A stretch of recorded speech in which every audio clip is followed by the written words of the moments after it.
Dragon Age PS5. Clive Milmud director's cut. He was a secret co-director for the original build.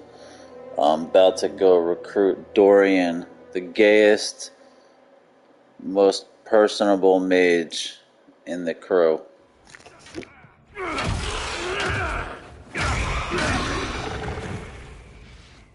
Good.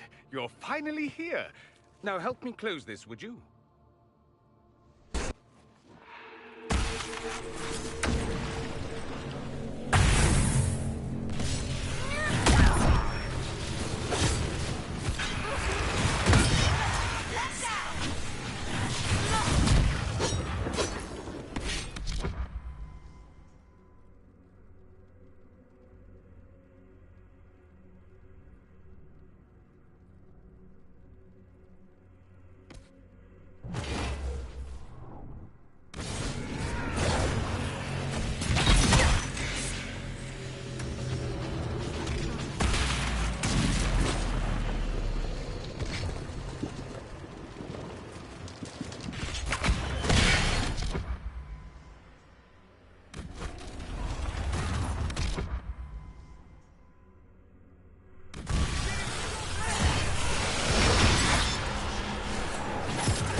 It's like the easiest fucking rift ever.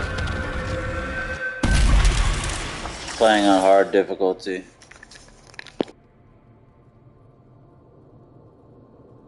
Fascinating. How does that work exactly? Just a FYI, Dorian is hung like a bag of Snickers. Take that for what you will. Who are you? Ah, getting ahead of myself again, I see. Dorian of House Parvis, most recently of Minrathous. How do you do? Let one to Vinter in. Suddenly they're scurrying out of all the walls like roaches.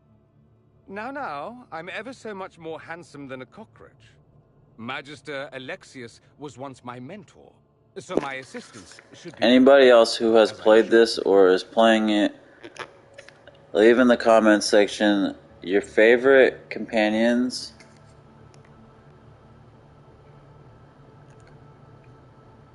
Let me know who your favorite companions are.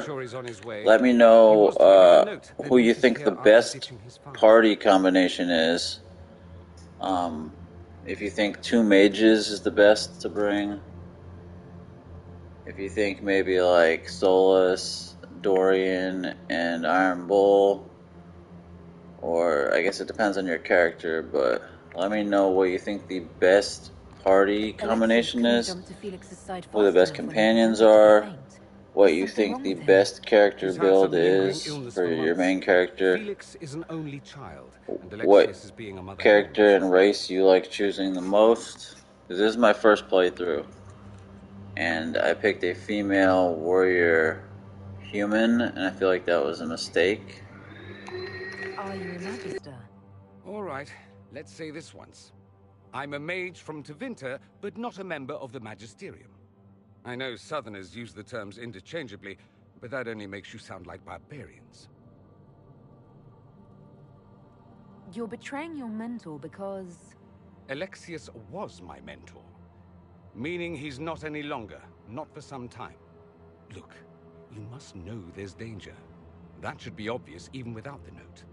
Let's start with Alexius claiming the allegiance of the mage rebels out from under you. As if by magic, yes? Which is exactly right. To reach Redcliffe, before the Inquisition, Alexius distorted time itself.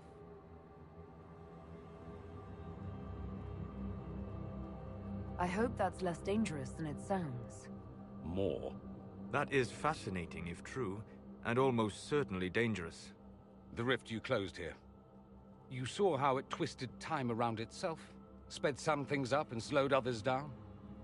Soon, there will be more like it. And they'll appear further and further away from Redcliffe. The magic Alexius is using is wildly unstable, and it's unraveling the world.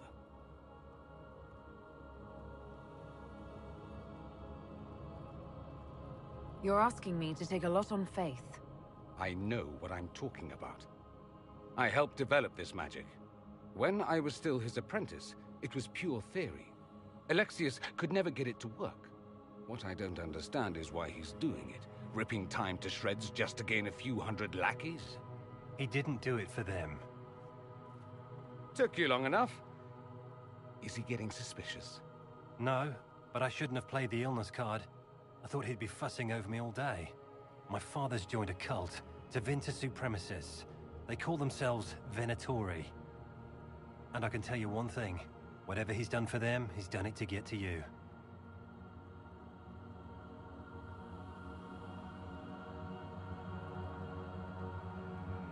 Alexius is your father. Why are you working against him? For the same reason Dorian works against him. I love my father, and I love my country. But this? Cults? Time magic? What he's doing now is madness. For his own sake, you have to stop him. It would also be nice if he didn't rip a hole in time. There's already a hole in the sky.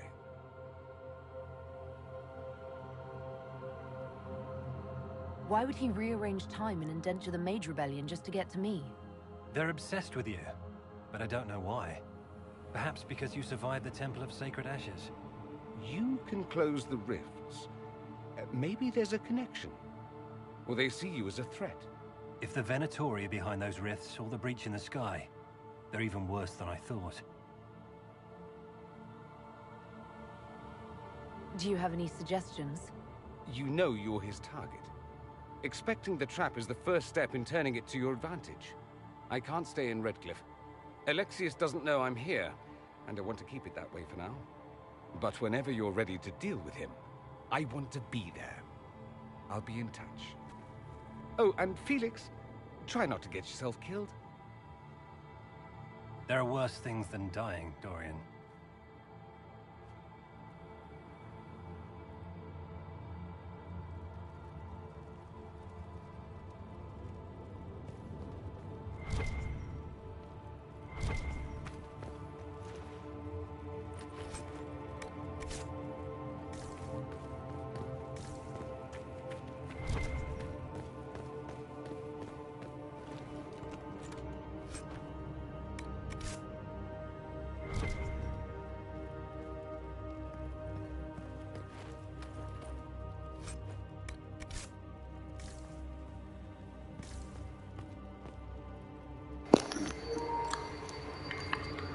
More Velveteen, please.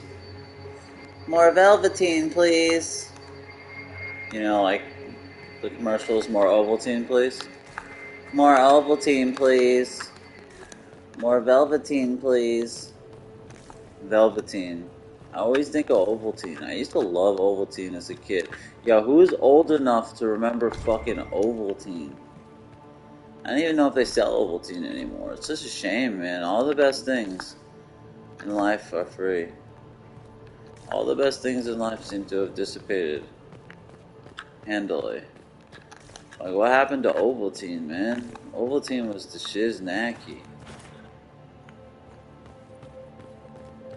It was that Starlight drink. Ovaltine, bro. Where's Ovaltine gone? The Ovaltine company must be doing bad. Like, stock in Ovaltine must be down. You don't see it as much. You can probably get it online. Somebody tell me where Ovaltine is, please.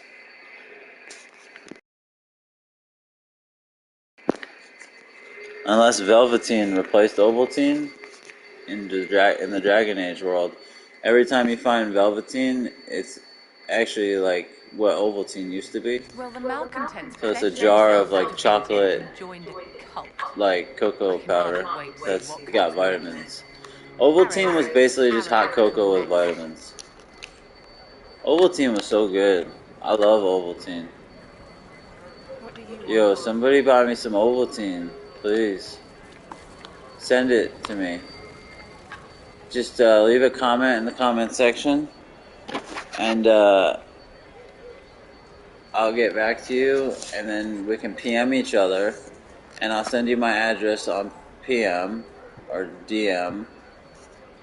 You can slide into my DMs if you want, and then I'll give you my address, and you can send me a canister of Ovaltine.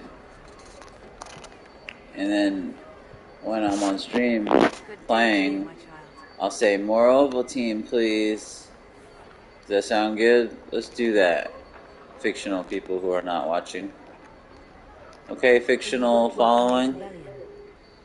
My fictional following of non-existent people who are not actually watching, but if there actually were people watching, that's what I would be saying to you fictional people. Any other priests in the village? Where is I'd be having funny and lighthearted for their own safety? dialogue about Ovaltine Until then, and the history of BioWare and Dragon Age and Mass Effect, if I had a following of people actually watching and not a big fat donut of nobody. The Imperium burned on Draste. Since then, we have led 4 exalted I'd be saying all the interesting things. All those marches, they still acknowledge The whimsical and witty and fun early 90s pop culture references that all of you 30-something-year-olds could get down with. And then all of you teenagers and 20-something-year-olds could wonder and be jealous because you kind of know what I'm talking about, but you don't 100% know because you weren't actually there. And I could talk about how Back to the Future was our Star Wars. Back to the Future was our late 80s and early 90s kids' Star Wars. That was our Star Wars, guys. Somebody said that once. Somebody said that Back to the Future was our Star Wars. I don't agree with that at all. I do agree that Back to the Future was like our, I guess, science fiction, like, anthem. Like, I don't really agree with that. I love Back to the Future, though. Back to the Future 2 was my favorite. Well, I acknowledge Back to the Future 1 was probably the best. Back to the Future 3 was by far the worst of the three. But still a movie I enjoy because I love Back to the Future. But clearly much inferior to the first two. The first two Back to the Futures were very good. What do I say to him to make Sarah like me? Were you really looking to ally with us? Yes, agents should be free. You sound doubtful. I don't know what to say. I want to make Sarah like me.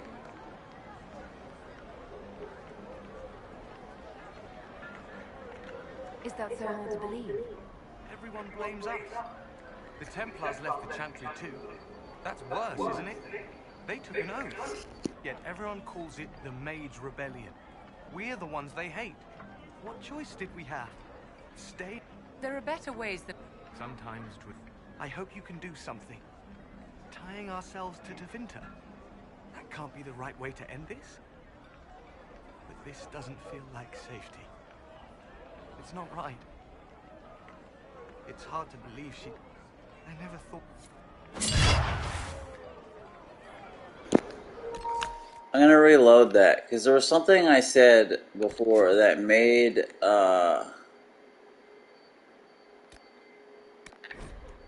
Sarah not approve. So if I say the opposite, maybe she'll approve. I want Sarah to like me. Hello again. Oh, come on. Why does it always save here? What the fuck?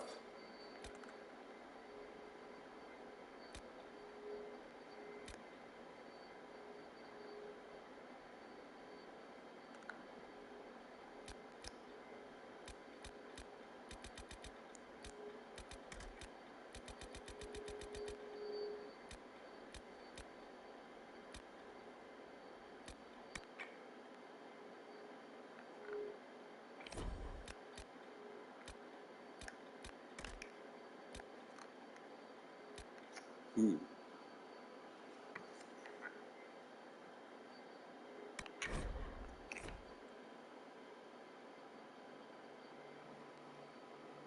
It never saves right. I don't get it. Alright, let's just make sure. Okay, good. Alright, let's say the mages should be contained. Maybe that will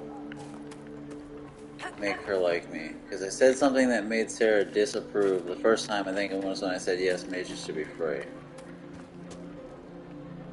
You're from the Inquisition. I didn't think you'd still be here. Were you really looking to ally with us? This rebellion is doomed. I offered Sarah you leaders a way to end it approves. peacefully. Vivian approves. Good. That's what I wanted. None of us wanted this. On the run, everyone hating us. What choice did we have? Stay and be slaves? Good. That's what I wanted.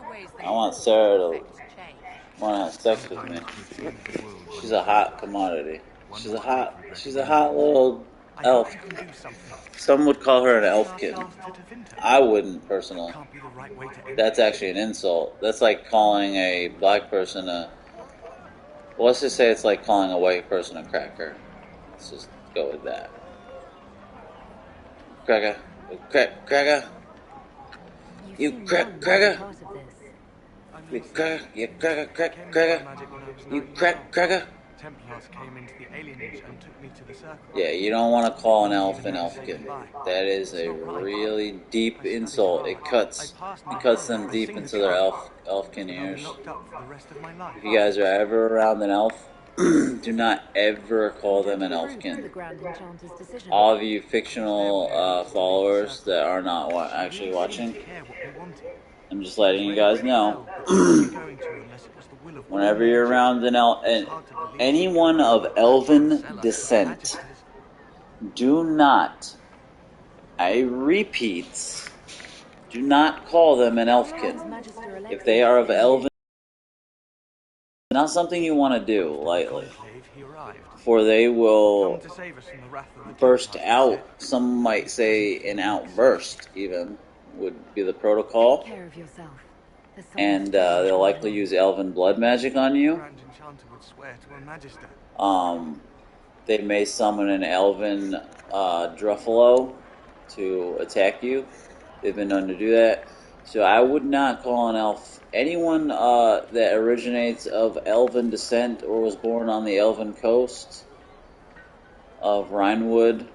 Everyone knows the elven coast of Rhinewood is where the elven people descended long ago.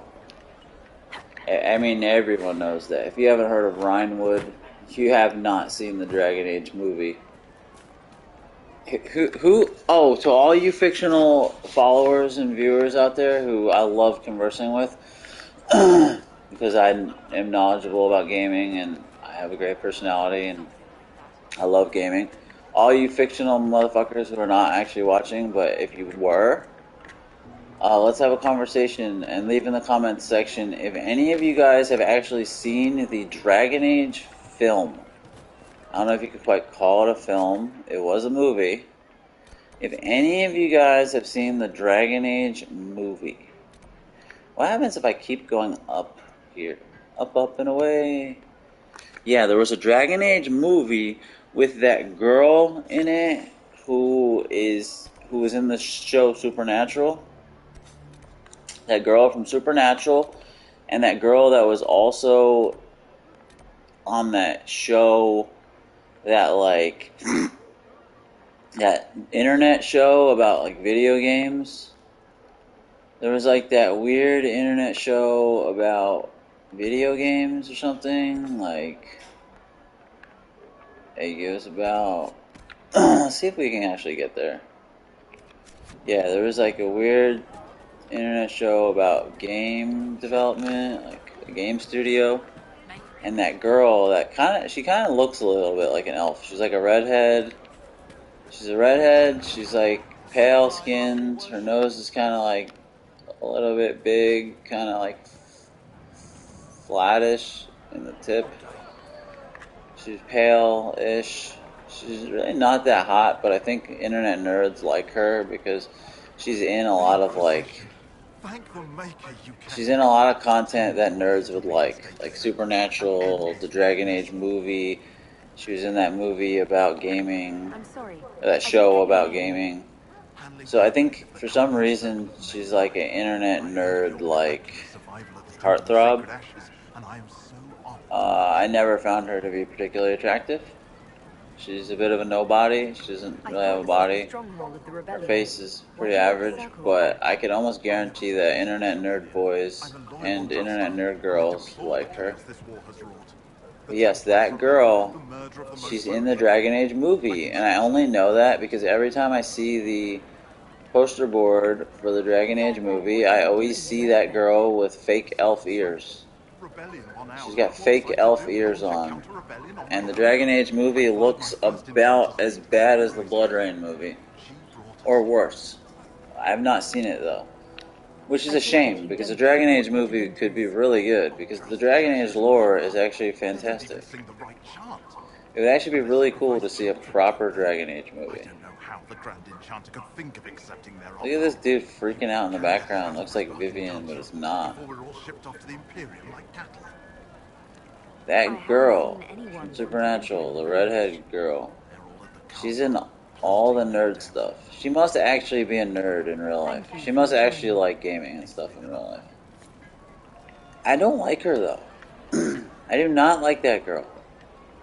I think she's like pretentious and like her fucking personality that she portrays in shows and movies clearly like kind of depicts her real personality, and it's like she tries too hard to be like a hipster nerd, like a hipster in the know, pop culture nerd, fucking hacker, gaming nerd, fucking, I don't like her. She tries too hard to be like a witty, snarky, funny, knowledgeable, smart, pop culture smart, fucking gaming nerd expert. That's what she tries to portray. I don't like it. To me, it's pretentious. She's not hot to me. I think the internet dorks who find her hot are like dorks and are just following the protocol of what they think they're supposed to do.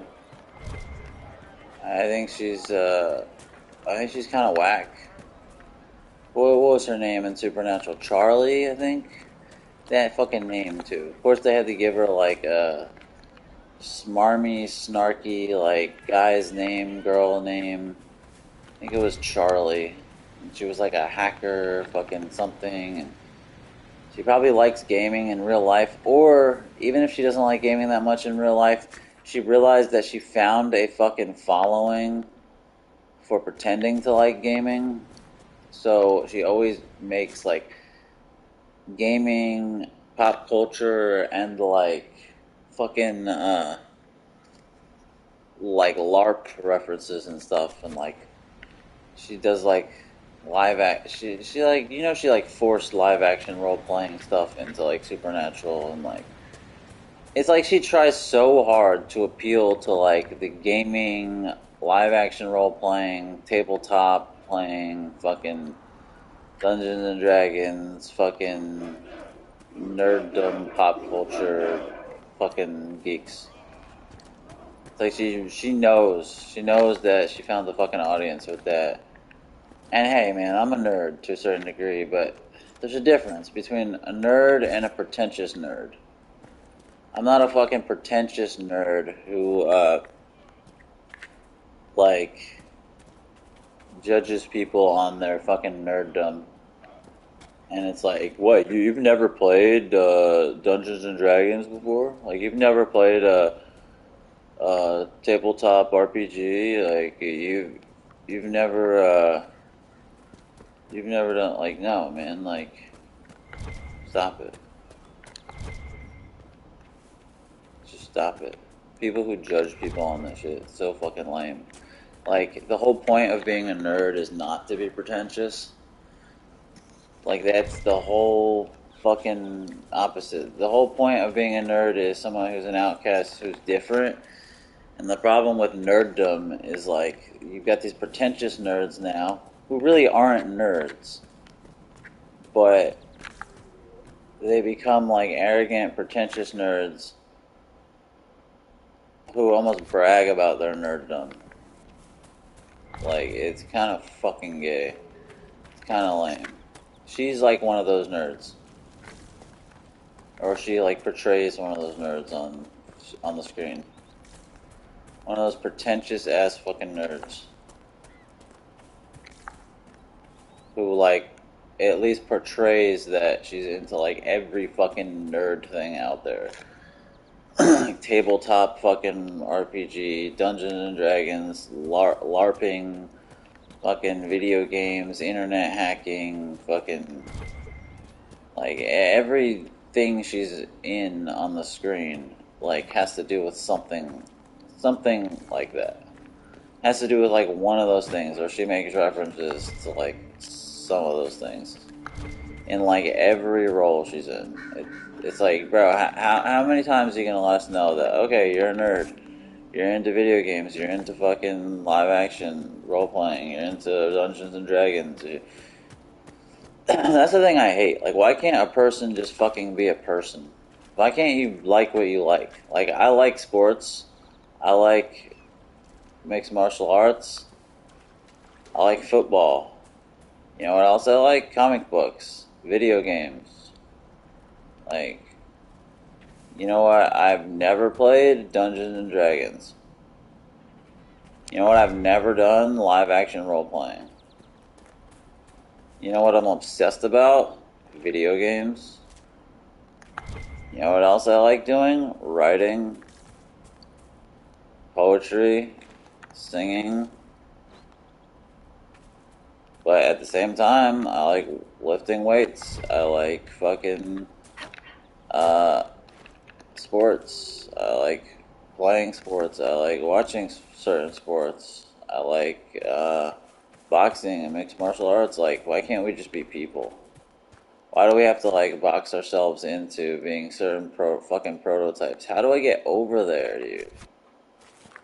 I hate that. It's like people have to fucking box themselves into fitting a specific archetype. Like, well, I'm a nerd, so I can't like sports, and I have to like this kind of music, and I gotta be into this. No, just be a person. Just be a person. Like just whatever you like. She's a fucking pretentious ass nerd, bro. Bro, how do I get up there? I have to, like, go around the fucking up and around the mountain. Like, how do you get up the fucking mountain? It's gotta be up. I'm not gonna be able to get there this way. There's gonna be a lot of walking for nothing. This is right where I was, isn't it? Yeah, I'm not gonna be able to get there this way. That's the one thing I don't like about the game, is, like, a lot of places are kind of fucking hard to figure out how to get to. I don't know if that's the point or what. I fucking hate that shit, though. People who try to fit a fucking archetype. That's why, like, I almost feel silly when I, like, list my interests. Or people might say something like, that's weird. Like, why is that weird? Because I like fucking lifting weights, and I like fucking sports, but I also like comic books, and I like fucking, I like, video games. Like, I hate that shit, bro.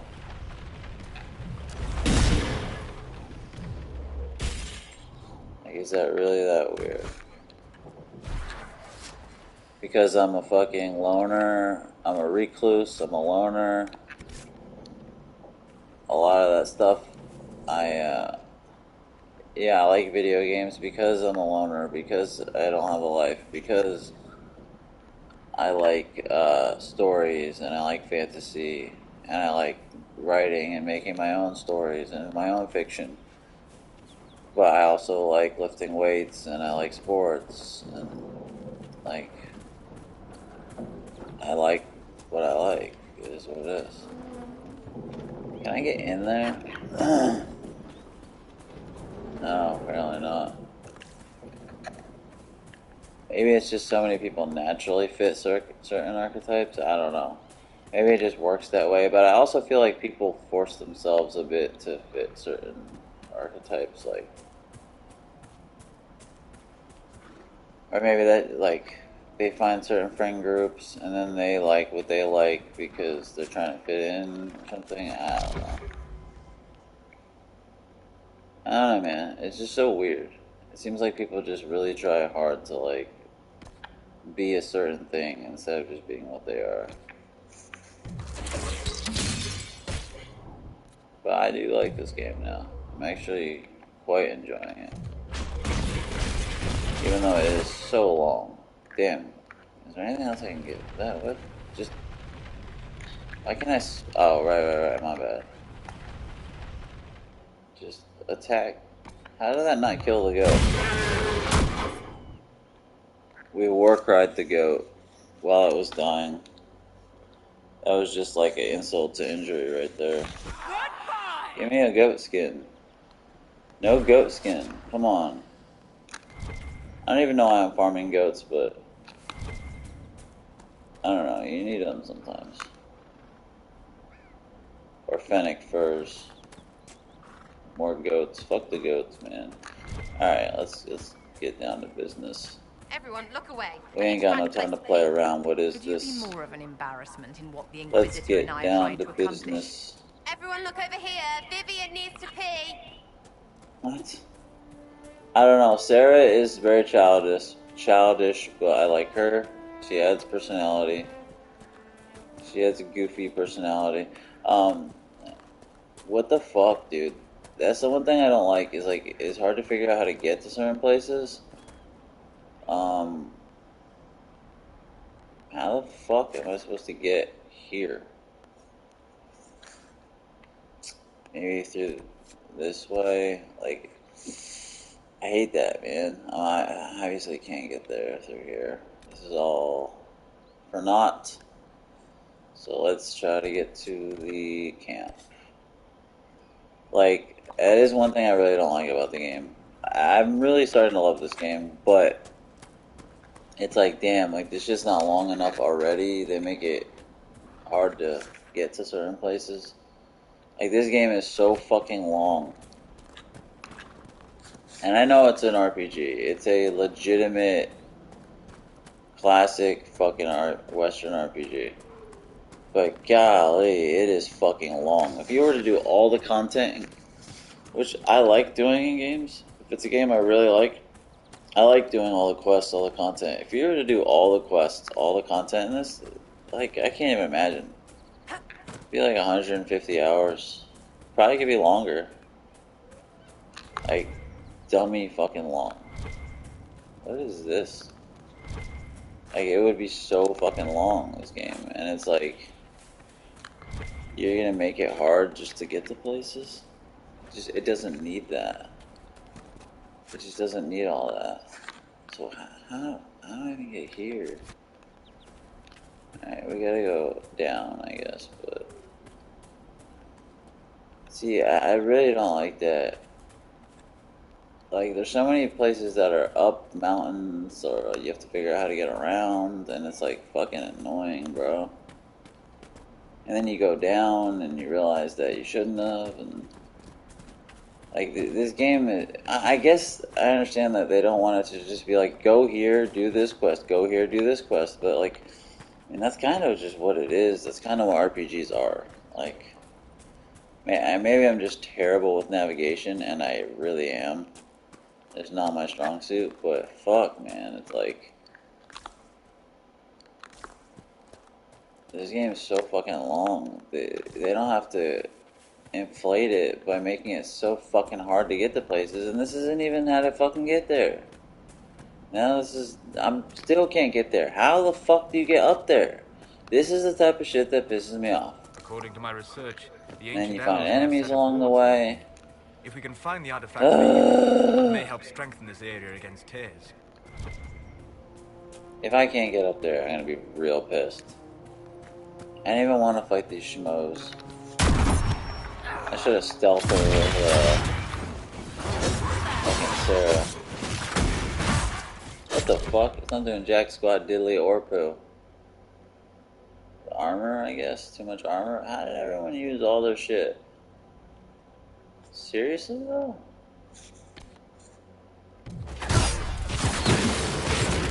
What the hell? Okay, maybe don't be shield walling anymore. Maybe let's do something other than that. I actually like the combat now. Yes, the real-time aspect of it is shitty. Like, you just hold R2 to do combat. You hold R2 to strike. And it's like, almost, in that sense, like Final Fantasy 16. Like, if it didn't have the turn-based aspect, the origin-style aspect, the combat would be kind of not that great. It would almost be like top-down action RPG combat, like, you know, Diablo almost. But since it has that Dragon Age Origins kind of semi-turn-based, almost Mass Effect kind of style, but more turn-based even, it does add strategy to it, and there's good build variety, and the different companions, mixing and matching, seeing the best combinations, different powers. It does get to the point where the combat is actually pretty fun. But if you're just starting out and you're not using the kind of turn-based aspect, the combat feels really off-putting and it looks bad and you're like, this is terrible. But once you start to get into the strategy of it, it's fun. And it's fun because it's strategic. Whereas a lot of games, the combat is fun because it looks good. You know, the real-time aspect is impressive. The hit reactions are good, stuff like that. And the hit reactions are like non-existent. They're terrible. Like, it looks shitty. You just hold down the button. It's almost like an action RPG style, top-down. But it's fun. The strategy is fun, and with the different party members and the turn-based sort of aspect and strategizing, I've actually grown to enjoy the combat. I've really grown to enjoy it. And it's actually making me quite excited for Dragon Age 4. And I'm really glad that I got the special build from Milmud, which is basically just the same exact build. It has a few different lines of dialogue in it that no one will probably notice, but still, it was pretty cool. It's a cool birthday gift to be able to get from the former assistant creative director back in 2012. But it's a good game, man. It's actually really quite good. You gotta look beyond some of the antiquated elements. It's 9 years old, the game. It was cross-gen with PS3, so it is quite old. It was originally made for the fucking PS3, technically. PS3 and PS4. It does have some pretty old fucking elements. It does have a lot of busy work. A lot of quests. Maybe too many quests, too many redundant quests. It is visually inconsistent. At times it does look like a PS3 game. At times it looks like a solid PS4 game. Some of the characters aren't that interesting, while some are actually really awesome, like Sarah. Even though she's goofy, she's actually really likable and fun. But ultimately, it's good, man. It's ultimately really, really good. It's really highbrow, high fantasy. The setting is really, really good. Shit, she doesn't have any of those potions. It's a really, really good. I mean, it's a classic, almost cliche fantasy setting, but you know, it's solid, man. It's very highbrow and seems to have a pretty good story. Has a lot of depth. There's a lot of depth in crafting. There's a lot of depth in the mechanics and even the skill trees and some build stuff that you can do and mixing and matching with parties and that's the world map, huh? And there's really a lot of depth to it. If you're really thirsting for a fucking classic. Measuring Solus has learned of an artifact in the Hinterlands that he wishes to study. If you're really looking for a fucking classic Western RPG, this is it. This really is. This is a classic, by the numbers, Western RPG. Solid. It would be so nice to play this game with like much better graphics and better technical aspects. That's why I'm really excited for Dragon Age 4. Like, I really, truly believe Dragon Age 4 is going to look very good. Originally, I thought this game looked better than Mass Effect Andromeda, but it really doesn't. Mass Effect Andromeda looks significantly better. Just at times, Andromeda looks worse, but... and that was done by the C team, not Edmonton. So, I imagine that fucking, you know, Dragon Age 4 next gen only is going to look a lot better than Andromeda, even if it just had Andromeda's level graphics, like with the setting and the world, because the environment looked good in Andromeda. It was just that the character models looked like shit, but the visual effects and the environment looked really good in Andromeda. So if it's a significant improvement over Andromeda, it should look very good. Like, I'm actually really excited to play Dragon Age 4. And honestly, it's going to be a real redemption for BioWare. I mean, it's got to be BioWare making it, right? They need a redemption because, Or move on.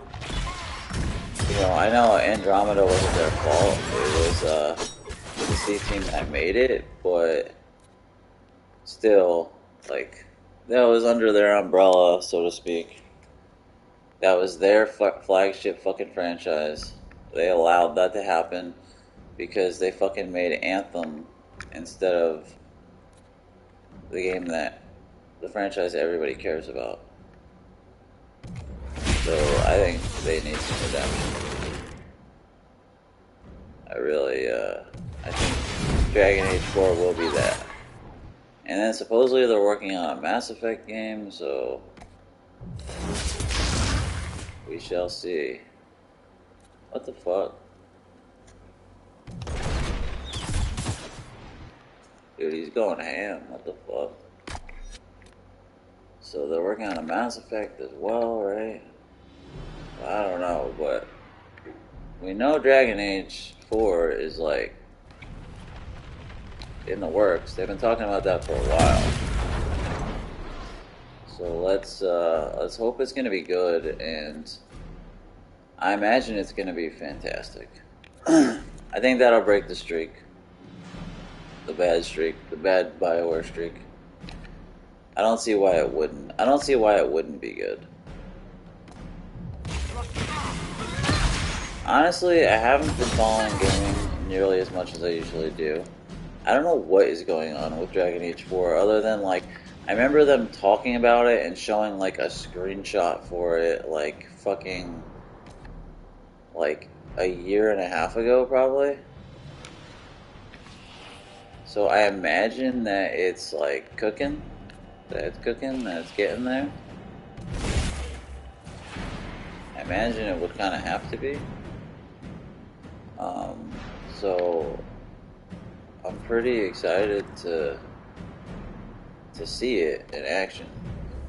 'Cause I think it's gonna look pretty fucking good. I'm assuming it's using Frostbite. which could be good or bad, I don't know. Frostbite originally was a great thing until the engine got completely stretched out, overused, and fucked up. Now Frostbite's like a dirty word. But it should, or maybe they're using Unreal. Is that what they said? They were using Unreal Engine 5, right? I think they're using Unreal Engine 5 for it, right? Could be wrong. I think they're using Unreal Engine 5. I think that's what they said. Yeah, they're using Unreal 5. Which would be really outstanding. So I'm excited. Boy, I really gotta...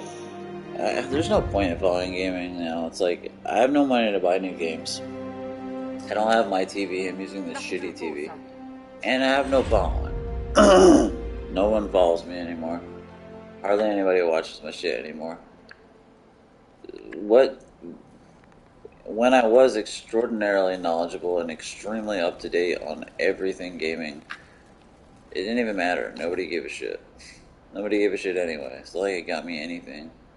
And yeah, I do it because I love it, but it's like these special amulets are respected in fashion that will allow our agents to negotiate with the cultists. Okay, so it's good for the whatever things. But yeah, I guess just for my own interest, I should look it up and see what's happening with Dragon Age. This whole E3 season, I've only halfway been paying attention to. For the first time in like probably 7, 8 years maybe, I've barely been paying attention to it. I saw like Sony's stuff, which was a little disappointing. I mean, Spider-Man looked decent. Really excited about Helldivers. And they showed some good third-party games. Like that fucking Souls-like that looked like a Ghost of Tsushima looking Souls-like. Forget what it was called. But, I don't know, man. My life's been in shambles, so I haven't really been focusing on gaming as much. You know what? Can we remap this?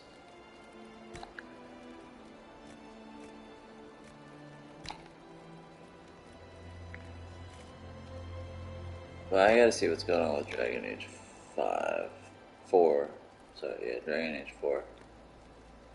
Because they announced that game a while ago, and I could have sworn they fucking announced it, that it was gonna be Unreal 5. That they're gonna be using Unreal Engine 5. I could have sworn that's what they said. You know what? Let's give him a regen. Because he's weak. The Jar of Bees is actually decent.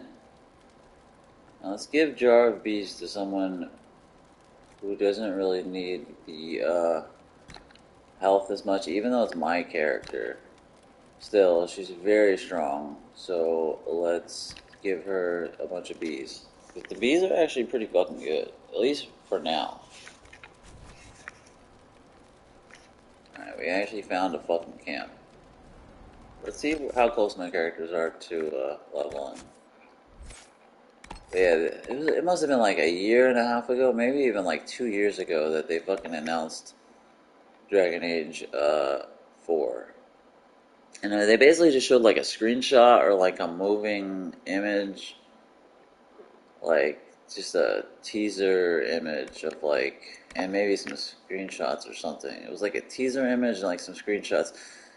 I could have sworn it was just like, it looked like it was like nighttime and it was just a little like kind of wooded area with like some stone, like a little stone, little, not wall, but like, I don't know, like a little stone path and like a lantern or something. Could be wrong, but they just showed like a fucking image and they said like Dragon Age 4. It's like, I wonder how far along is that? And they said they were working on a new Mass Effect, so it's like, but the Dragon Age game has to have been in development for longer.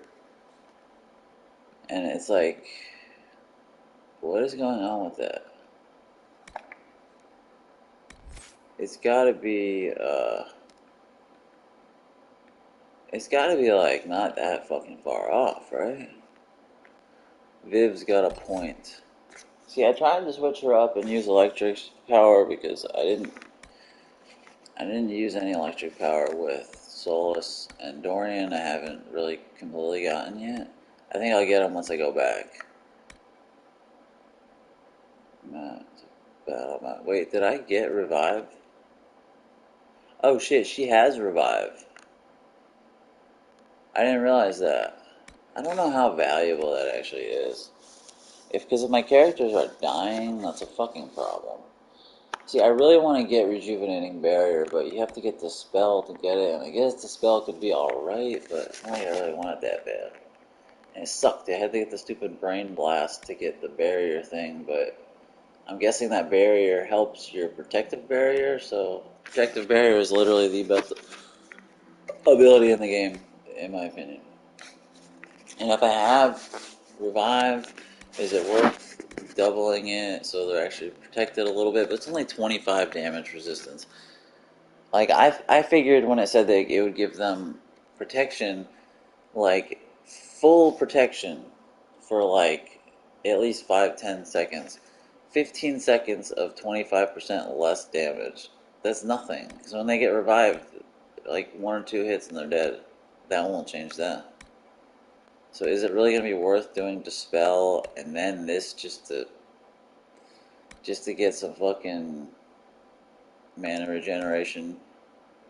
Which is kind of nice, because when they're basically completely tanked with that protection spell, that means their mana will be regenerating fast, so they can just attack. But it's like, I don't know, man. Is it worth having to get the spell for it? Which the spell might come in handy later on when it gets harder, but I don't know. And this lightning power, I don't know how good it's been. I wanted this to be my replacement for the ice power where you freeze them, which this is a really good ability because it's just an automatic 4-second stun, plus it does damage to them, which is nice. 4 seconds not super long, but it's decent when you're in the heat of battle. I know the ice mines people say are really good because they give you 6 seconds, but the problem is it takes 3 seconds delay afterwards, and they have to actually run into the fucking mine. And it's like, how many can you lay down? Is it just one? Can you lay down multiple? If they don't trigger it, can you lay down another one? So can you just keep laying them down? I don't know how good it would be in practice, but 6-second freeze, which is basically a stun, is nice, but it doesn't do any damage, so. But then it reduces their armor, so if you're going against, I was fighting an Avar, boss kind of warrior, and he killed me, and I had to quit the fight, and I still have to go back and do it. But he was heavily fucking armored, and it was like one dude, eventually, after I killed the other guys.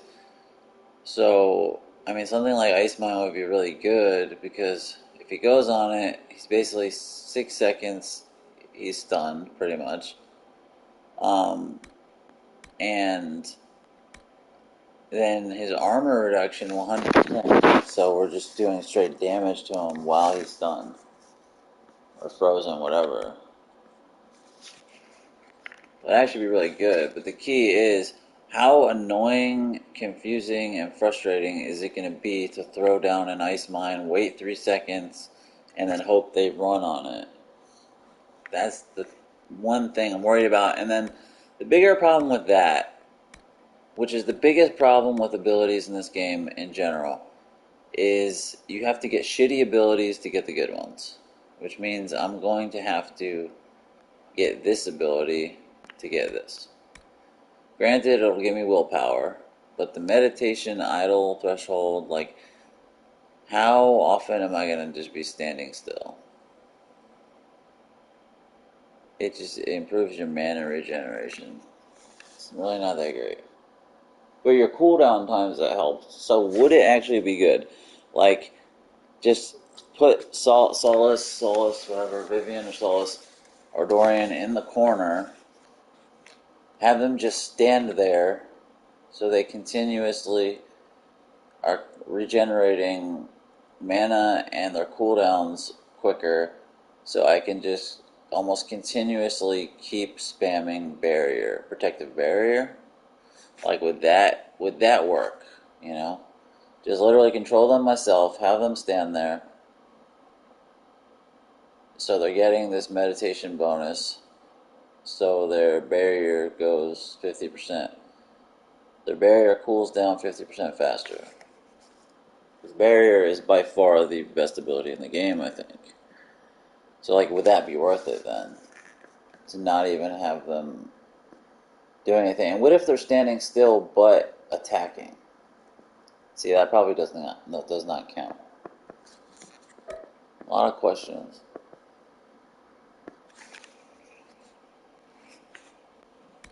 A lot of questions. You can respect, but you gotta pay for it. I have one respect thing. See, I'm not gonna get this with Vivian, but I wonder if I should try it with Dorian. Or Solus, because Solus has this one, so then I have to get this and this. And I get that with the armor reduction. So it doesn't seem to do any damage. Freeze the first target. Once it is ready, it will freeze the first target to step on. Yeah, it's literally just a freeze, so it's like a 6-second stun, which is actually quite long. 1, 2, 3, 4, 5, 6. I mean, that's pretty long. Like, how much better is that than this, which is a 4-second stun? So yeah, it's significantly less, but it hurts them. It damages them. And you can control where it goes to. Is that extra 2 seconds of stun that worth it? And then the armor reduction, which is nice for heavily armored enemies. And the thing is, I really don't want to look up stuff. Like, I like playing games pretty blind, like, on my own accord. That's why I fucked up when I chose my character, because, like, I don't want to look up what's the optimal build, what's the optimal, you know, this, that, and the other, party combination, weapon combination, skill combination, like, I don't know, it's almost cheap and cheating. Like, just go into it to be as OP as possible, not through your own brain, but just through what other people have done. Fuck, like, I kind of like experimenting and figuring it out for myself. Unless it's so hard I can't do it. And I'm playing on hard, and it is difficult at times, but it's not undoable. And if there's a fight that's too hard, I quit the fight, I do something else, I come back to it when I'm stronger. Like, I don't know, I don't really want to, like, if I play the game again, which I probably won't, on Nightmare difficulty, and I want to get that trophy and get, like, the platinum, then maybe I'll look up builds or something, I don't know, but as of now, it's like, fuck that, dude. Yeah, that sucks. But it's really fun, it's a really good fucking game. Really solid game. See, I like that, though. I like that ability. You gotta get one of these 2 shitbirds in order to get that. I like that. Damage bonus for every 10% missing mana. So if you're missing 50% mana, you're gonna get 50%, you're gonna get 50% damage bonus. If you're missing like 90% mana, you're gonna get, you're gonna get almost 100%. But my question is there a threshold? And it adds +3 magic, so that's good. 5% for every 10% missing. Or wait, no, it won't be that. It won't be 50%. For every 10% missing. Yeah, it won't be 50%. Yeah, so if you're missing 50%, it'd be 25%. Yeah, it's not really all that much. So you're gonna get 25%. Maybe like 45% would be the most you're gonna get. It's still nice because it's automatic and it's every fucking time. Like, you'll just constantly be getting higher damage. Because the more magical energy you expend, the more damage your spells do. Yeah, so unless you have full magic, full mana, like you'll always be doing more damage. Even if it's only 5%, 10%, 20%, like it's pretty much going to be a constant damage bonus. You'll almost always be doing extra damage, which is nice. It's not like anything crazy, but it's actually fucking nice. Yeah, so if you use up 30% of your pool, which you're gonna have 15% extra damage. If you've used up 10%, you'll at least have 5%. 20%, you'll have a 10% bonus. So you'll at least get some. You'll always be doing more damage, basically. So that's good, but you gotta use one of these shitbirds to get to it. This looks like it sucks.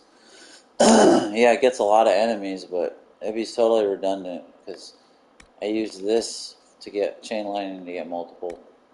Why would I want to send a barrage of weak ass shit? And, okay, this is not a detonator. Do I have a detonator? I don't have a detonator. Oh wow, none of these are detonators. Brain Blast might be.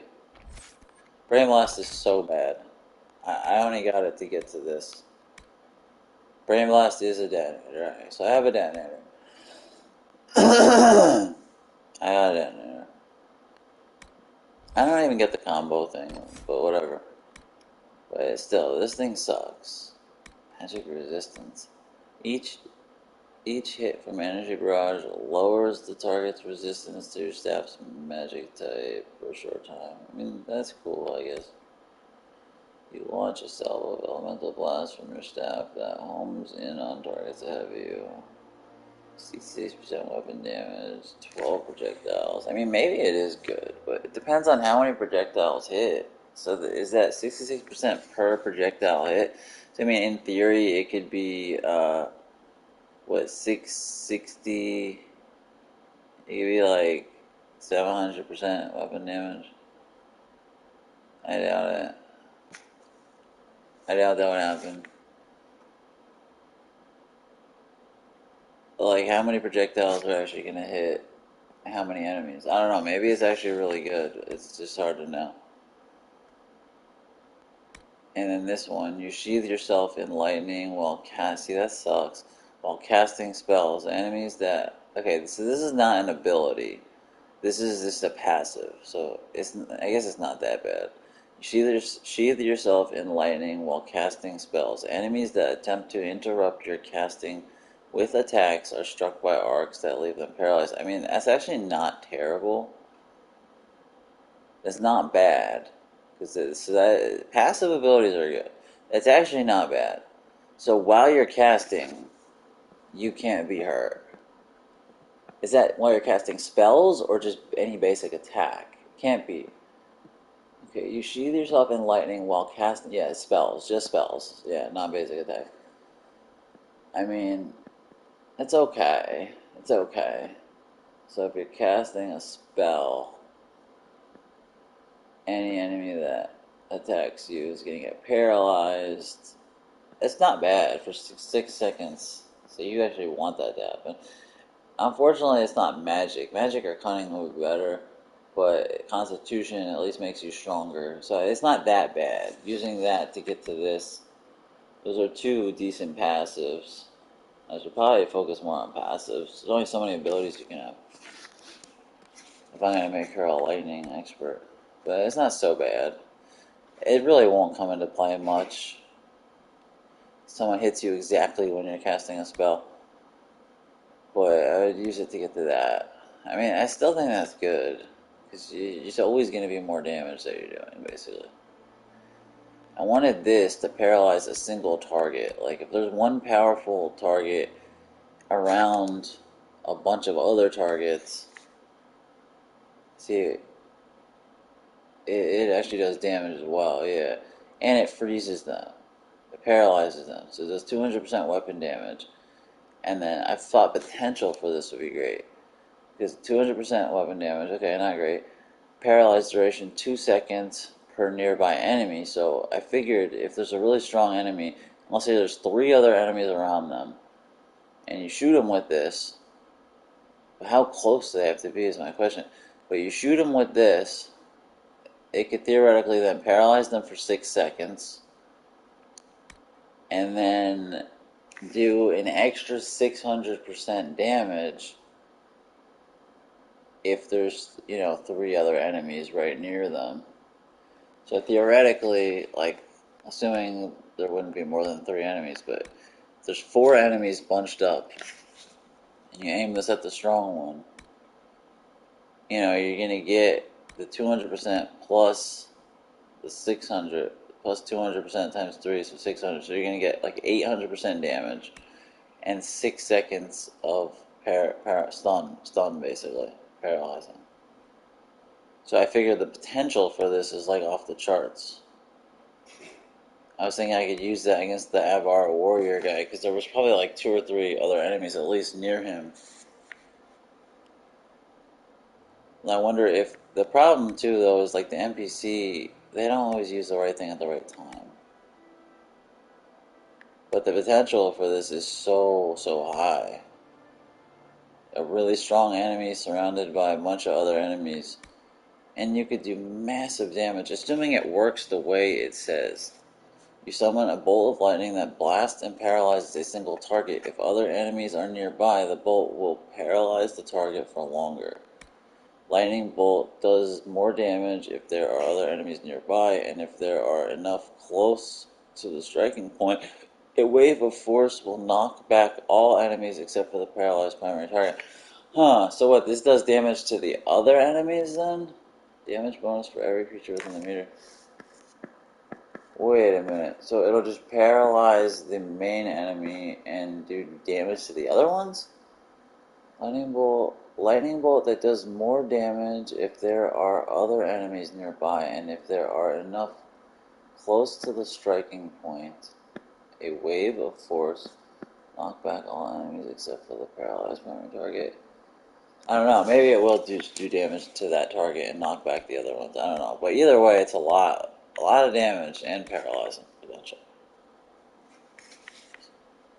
So like, I wanted her to have good crowd control, but also this can be really good for single target.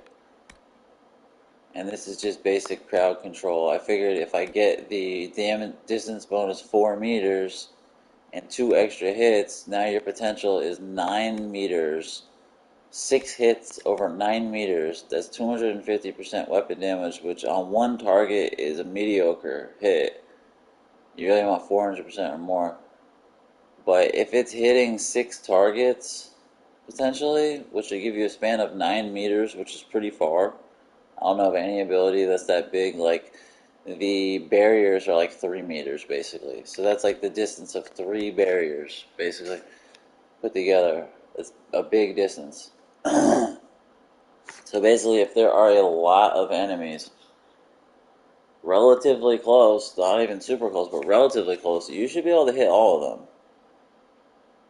And it'll do 250% damage to them all. What I don't understand is the shock duration. So they're going to be shocked after that. Does that mean it's doing extra damage to them, or they just have a status effect on them? I don't quite understand that. But I thought this would be immaculate for crowd control, and then this would have great potential for crowd control, but great potential on single target for stunning and or hurting them. And I wanted to give her a different flavor, because I haven't used electricity with anybody. So I don't really know what to go with. I think maybe I should use this, even though crowd control is not really my biggest issue. My biggest issue is extremely powerful single targets. That's what I struggle with the most in the game. That's the only times I've had to bow out of fights, when there's been stupid strong single targets. I killed a giant. That wasn't that hard. But it's like those guarded or heavily fucking armored, like, mini boss fucking enemies. Like those knights, they almost look like the black knights from like Dark Souls. They're like huge, heavily armored knights with like, I don't know, like 12,000 health. And I don't know, with a secondary health bar that's like gray. It's like a gray secondary health bar. I don't know if that's like guard or just armor. Like, I don't get the whole guard thing per se. So I don't know if that's guard. So I improved my guard attack for Evelyn. I don't even know if that was smart. To do a shield bash, I think that was like 400% on guards. I was hoping it would help me with the Avar character. I don't know if that was even smart. So I don't know if that gray is guard or whatever, but he constantly has it, so I don't know. And this, I don't know what this is. If this is yeah, it's got a cooldown, but it doesn't have a mana cost. So this is just a passive. The storm comes to your aid even without your calling it. When you are in combat, lightning will periodically strike a random nearby enemy. So this is just a passive. Every 15 seconds it'll strike a random enemy, I guess. I mean, that's kind of cool. And it ups your magic. I might actually go ham on the electricity tree with Vivian. I gotta try it with somebody. I should not have gotten revival. I shouldn't have. Now that I got revival, it's like maybe I should get the this, but it's not worth it. The life ward. I wanted to go with this and this, but I don't want to have to get the spell. I think I'm gonna just go ham on the fucking electricity tree and see what we can get with it. Like, this is actually pretty fucking cool. Not only does this give you 3 magic, which is important, but it fucking adds to your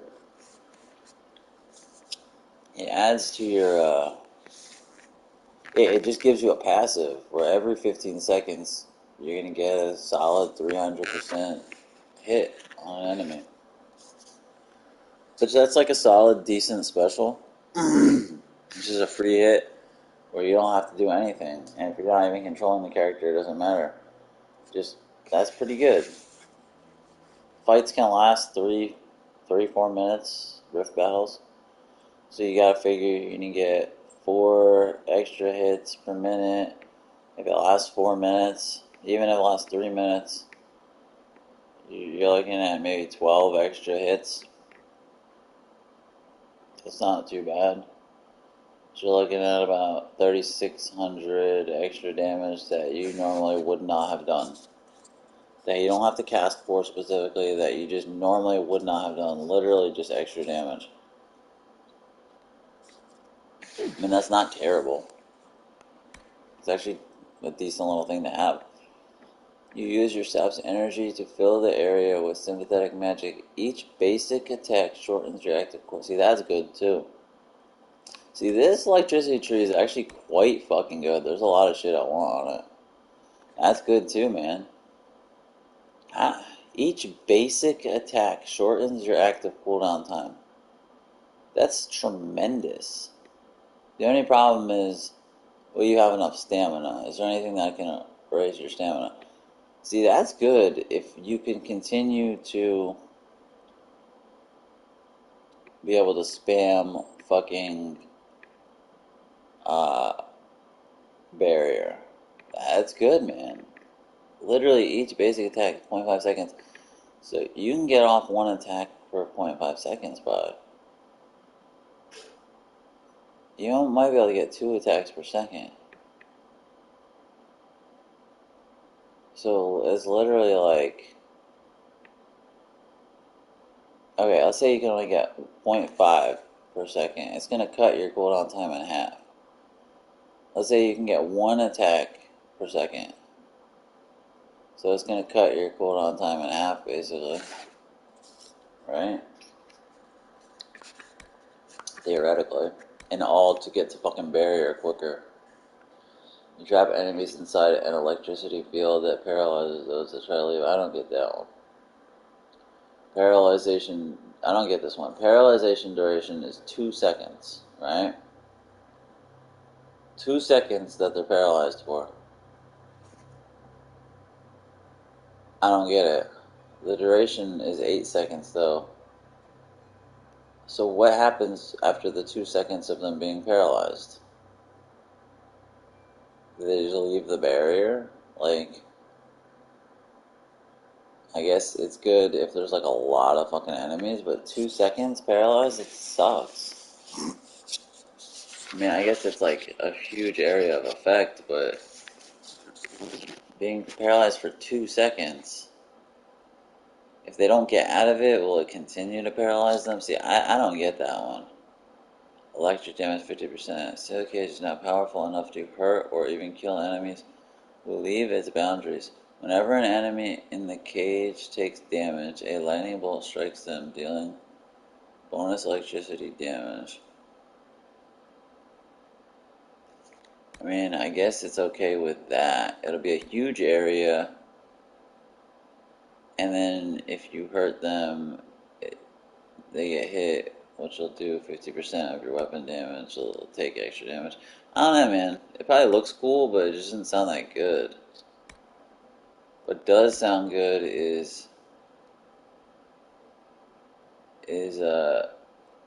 getting this.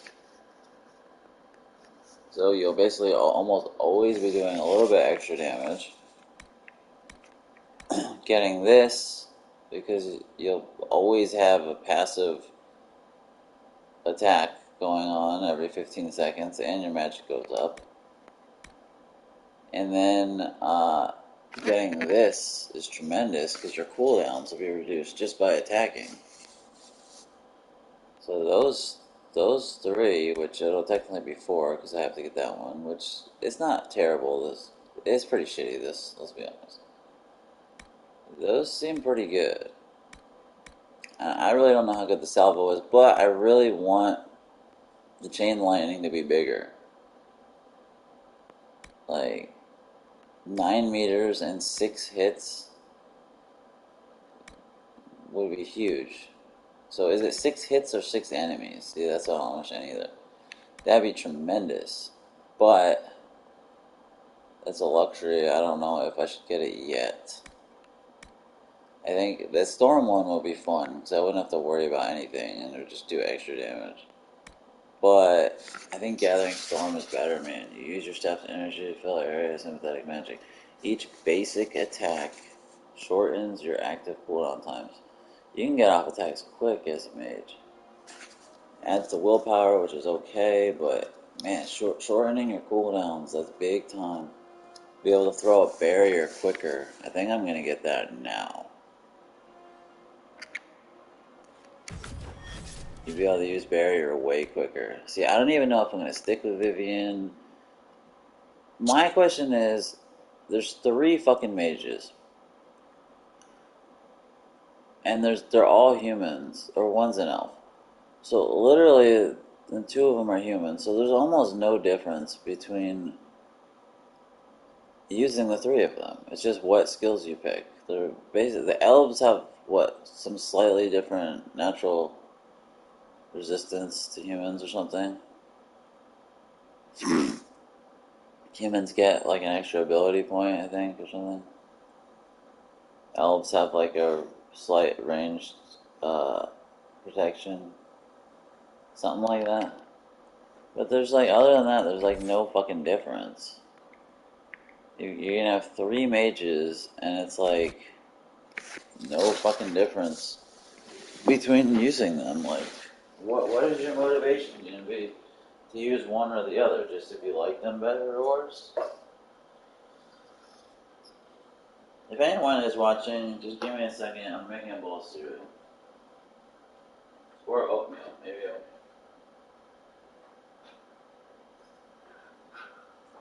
It's the only thing I don't like about it is, at least with like warriors and stuff, you can have a shielded warrior, a 2-handed, and the classes are pretty different. With mage, it's like, I guess you could argue that the different abilities are even different with mage, because you've got literally 4 different types of powers. Whereas like a lot of the warrior abilities, besides the 2-handed and the shield, they're much the same. But with the mages, you could argue, well, one's ice, one's fire, one's electricity, one's healing. But it's like, you're still going to have the same playstyles. you'd be dumb not to put healing on every single mage you have, in my opinion. Even if you have a battle mage, you still want to at least have the basic healing ability, I would think. The basic fucking barrier. With the barrier with the upgrade, at the very least. But they're all going to be the same playstyle. Like, they're all going to be ranged, they're all going to be using a staff. It's just that they're going to use fire, ice, and they can all use combinations of them. So it's like, I guess it's fun to have one. I guess the reason why they have three is so one can be like an expert in fire, one can be an expert in ice, one can be an expert in electricity. I mean, I guess maybe that's why. I guess Vivian will be my electricity expert. I don't know. Solus is just kind of a little bit of everything. Maybe I'll do fire for Dorian. I don't know.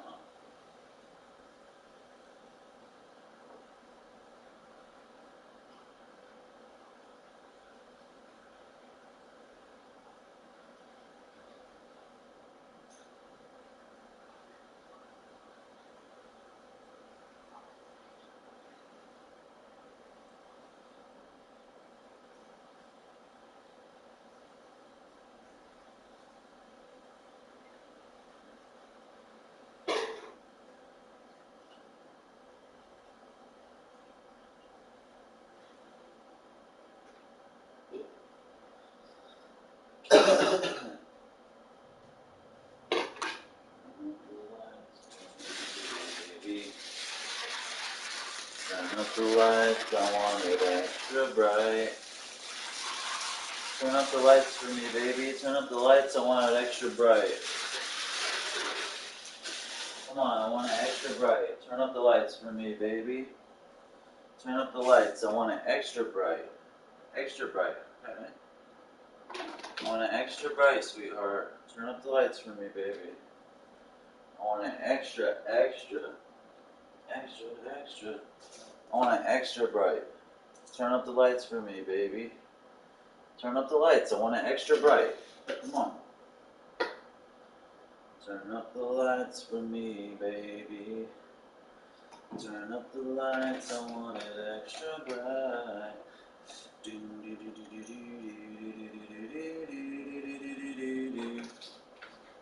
I'm not going to work out today, and I'm going to see how this not taking these pills so much today helps. It helps my stomach, it helps with dehydration. I'm just not going to do it. I didn't work out yesterday.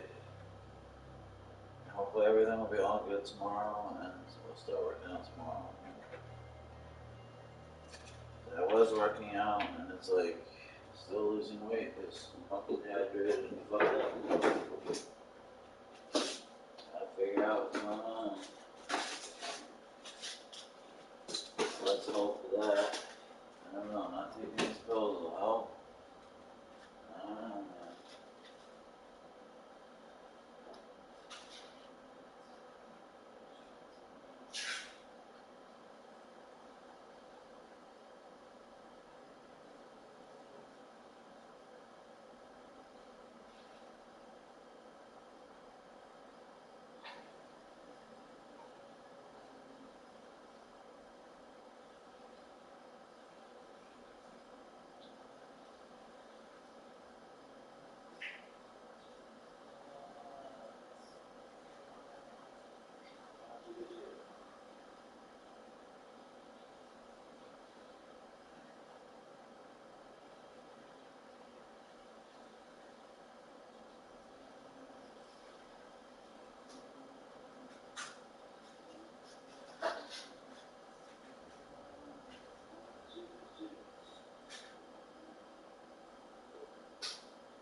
know him well. By the name of Jigga. I'm so good. I'm so ghetto. I'm so good.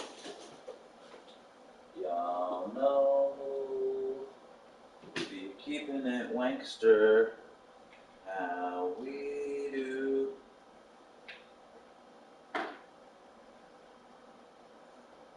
We be keeping it wankster.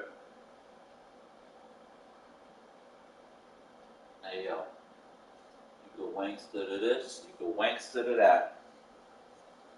Come on, charge, nigga. What the fuck? Come on, wankster.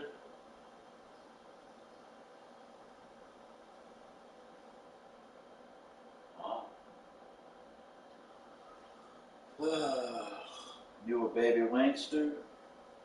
You got your... What the fuck? Wasn't charging the whole fucking time. Are you serious?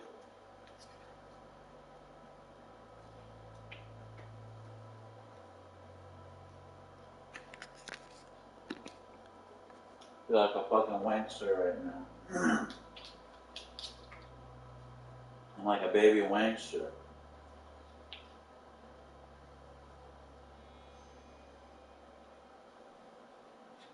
I'm like a baby wankster right now.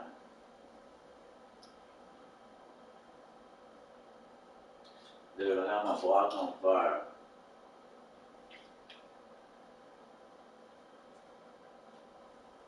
Man, I'm like a baby wankster. I got my block on fire, remaining a wankster. Up until the moment I expire, I'm a baby wankster.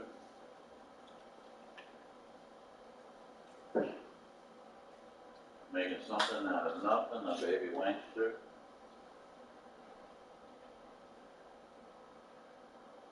Yo, I'm a wankster right now.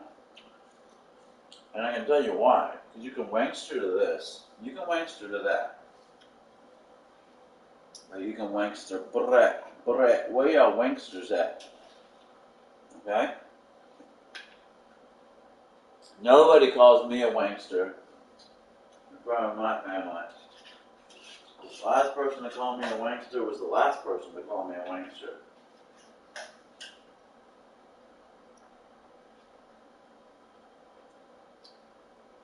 I'm the biggest wankster alive. And I didn't have to sleep with 10 and 11-year-olds for jive. Yeah, they call me wankster when I'm out with my friends, when I'm at the dealership. They call me a wankster because I never caught nothing. I used to be a gangster, now I'm just a wankster. You used to be a man, homie. Hey yo, you used to be a man, homie. Now you just a wankster, cause you never caught nothing. Now you just a wankster. You used to be a man, homie. Now you just a man, homie. Hey yo, you used to be a man, homie. Yo, now you just a wankster, cause you're at the dealership. Yeah, you're just a wankster. You're always at the dealership. Man, you could wankster to this, you could wankster to that. Someone called me a wankster, and I said, whoa. I called Black Rob, and I was like, whoa. I was like, how much is in the, like, whoa. Got me down scene, like, whoa. Silly was in the mid, like, whoa. And then got the manpower, like, whoa. Your man's ain't whoa. Your man's ain't whoa. This ain't whoa. Anything ain't whoa. I got the nitro, like, whoa. Nice code, my flow, nice code, like, whoa. All my is in the bin, like, whoa. Silly is done the bin, like, whoa. It's like, whoa, that's Black Rob, fella. That's my right there. Hey, yo, that's mine right there. Hey, yo, that's mine right there. That's mine. Hey, yo, Black Rob mine. Word up, you mine. That's mine right there. Black Rob. Black Rob. Black Rob mine. You mine right there. Black Rob. Mm-hmm. Yo, Black Rob, like, whoa. You got nice clothes, like, whoa. All his fellas in the thing, like, whoa. Silly. Eating pang, like, whoa. Black Rob picked the flower, like, whoa. Cause you know he's got the man's power, like, whoa. Black Rob ain't whoa.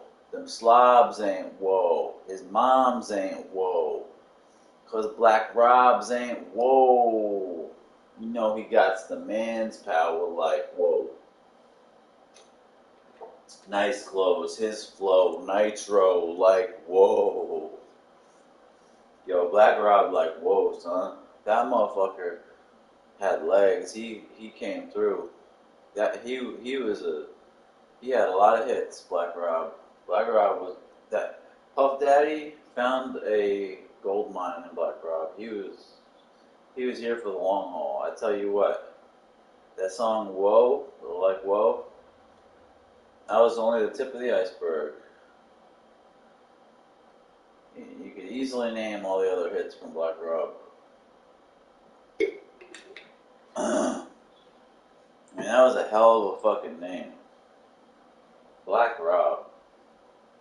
I would assume the origins of that name are because he's black and his name is Robert.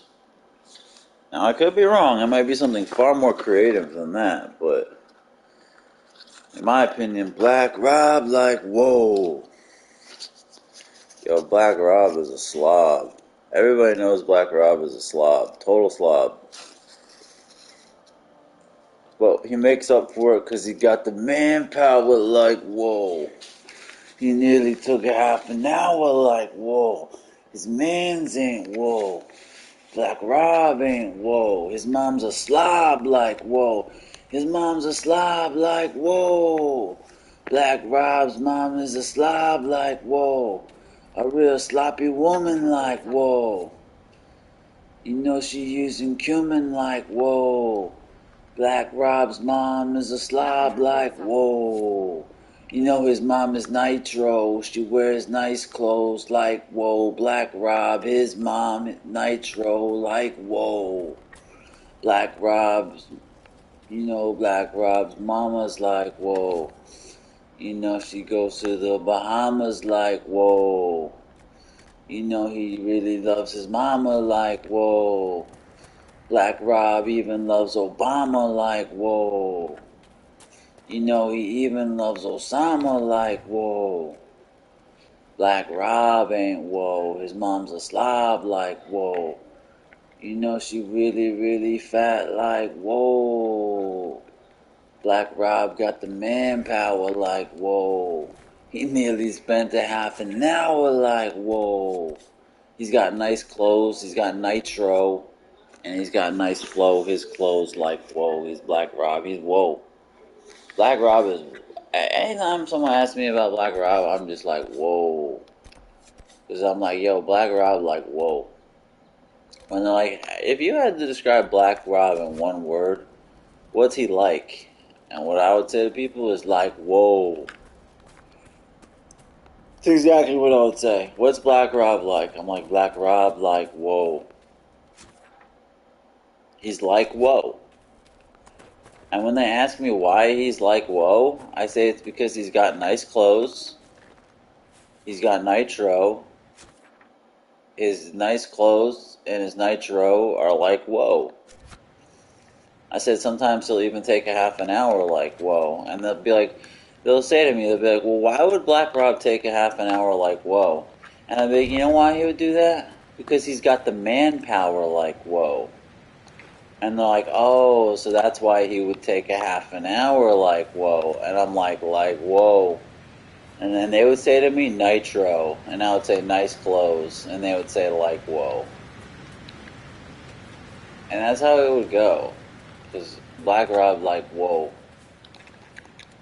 He's like, whoa. He's not exactly whoa. That's part of the problem, too. Is a lot of people think, oh, Black Rob is exactly whoa.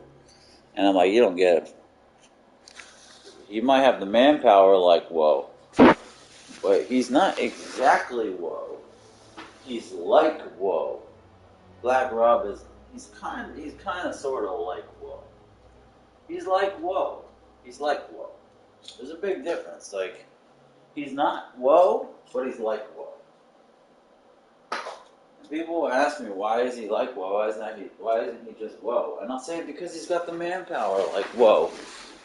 And then they'll be like, yo, did he spend a half an hour like whoa? And I was like, mm-hmm. I'll be like, yes, because he has nice clothes like whoa. I mean, that's pretty much how it happens. You know, whenever you ask anyone about Black Rob, you're going to get a different answer, but I'm the only one that can really give you the best answer. I'm the one who knows the origin of his name. The fact that he's an African American of that descent.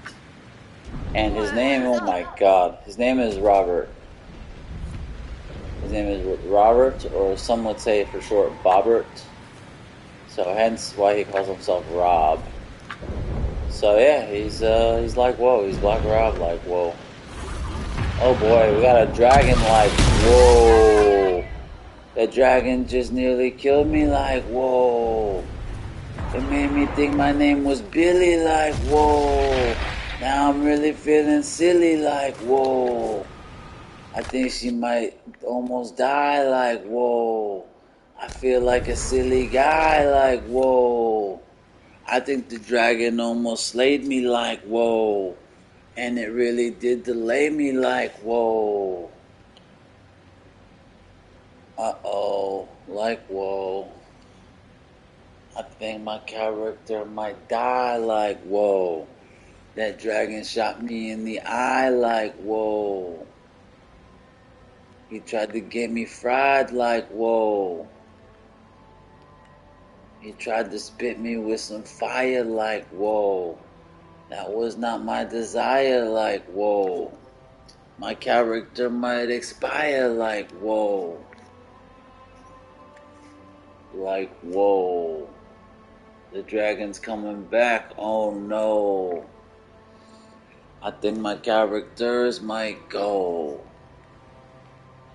What am I to do? I don't know. We might have to duck and get real low. I might have to end this flow. Oh no. We're gonna get maimed, slayed, and killed. We're gonna get super killed. Dude, we're getting dead a lot. I didn't expect all this. This is fucking... What the hell, dude? We're fucking screwed, bro. I didn't expect this. I did not expect this shit, bro. Ew, you have to, like, post that up? Why is the camera all fucking wacko? It's like I'm spending a half an hour like, whoa, man, I have manpower like, whoa. I'm like, whoa, my flow has got nice clothes like, whoa, nice flow like, whoa, nice roll like, whoa, my clothes like, whoa, nice flow like, whoa. You know, I got the man's power like, whoa. You know, I nearly spent a half an hour like, whoa. You know, I'm trying to save their lives like, whoa. Trying to get them back to their wives like, whoa. Wait, can it only be one? Let's try to get them two like, whoa. Revive them, get them through it like, whoa. I think I got them back like, whoa. Even the lady who was black like, whoa. Okay, what the hell is going on? There's a dragon that's like shooting me, and there's these mini dragons, and this is so fucked. We're so screwballed here. The dragonling. So he's a level 12 dragon. Does that mean this is like a suggested I should be level 12 here? My guys are like level 8. This is not good. I do not have the manpower, like, whoa. This might take me a half an hour, like, whoa. I might try to pick a flower, like, whoa. I might just go and cower, like, whoa. They call me the lily flower, like, whoa. 'Cause you know I'm really weak, like, whoa. I might get punched in the beak, like, whoa. Black Rob is a sissy, like, whoa. When I get mad, I get really pissy, like, whoa. And when I don't drink water, I get dizzy, like, whoa. Black Rob really gay, like, whoa. Oh my god, we're gonna get so dragoned up here. We're gonna get dragoned. We're gonna get straight dragon gulched. Look at him. He wants blood. He's about to bite her in the back. If she's still casting, it'll reject him though. Or no, I didn't get that power yet. Oh, what a time to not get that power. That means we don't have the manpower. Like, whoa, he's about to go wild on me. Look at him. He wants to eat. He wants to destroy. He is about to dry gulch me. Oh, smackaroo. Fucking dickhead. Didn't hurt me though. I don't really like that dragon. Like, what the fuck, dude? This fireball is about to fucking maim us. This area sucks. This fucking dragon is destroying us. How do we do this? I hope I have an autosave quickly, because we're not gonna make it. This is about to obliterate us. We're about to get completely fucking annihilated. We do not have the manpower, like, whoa.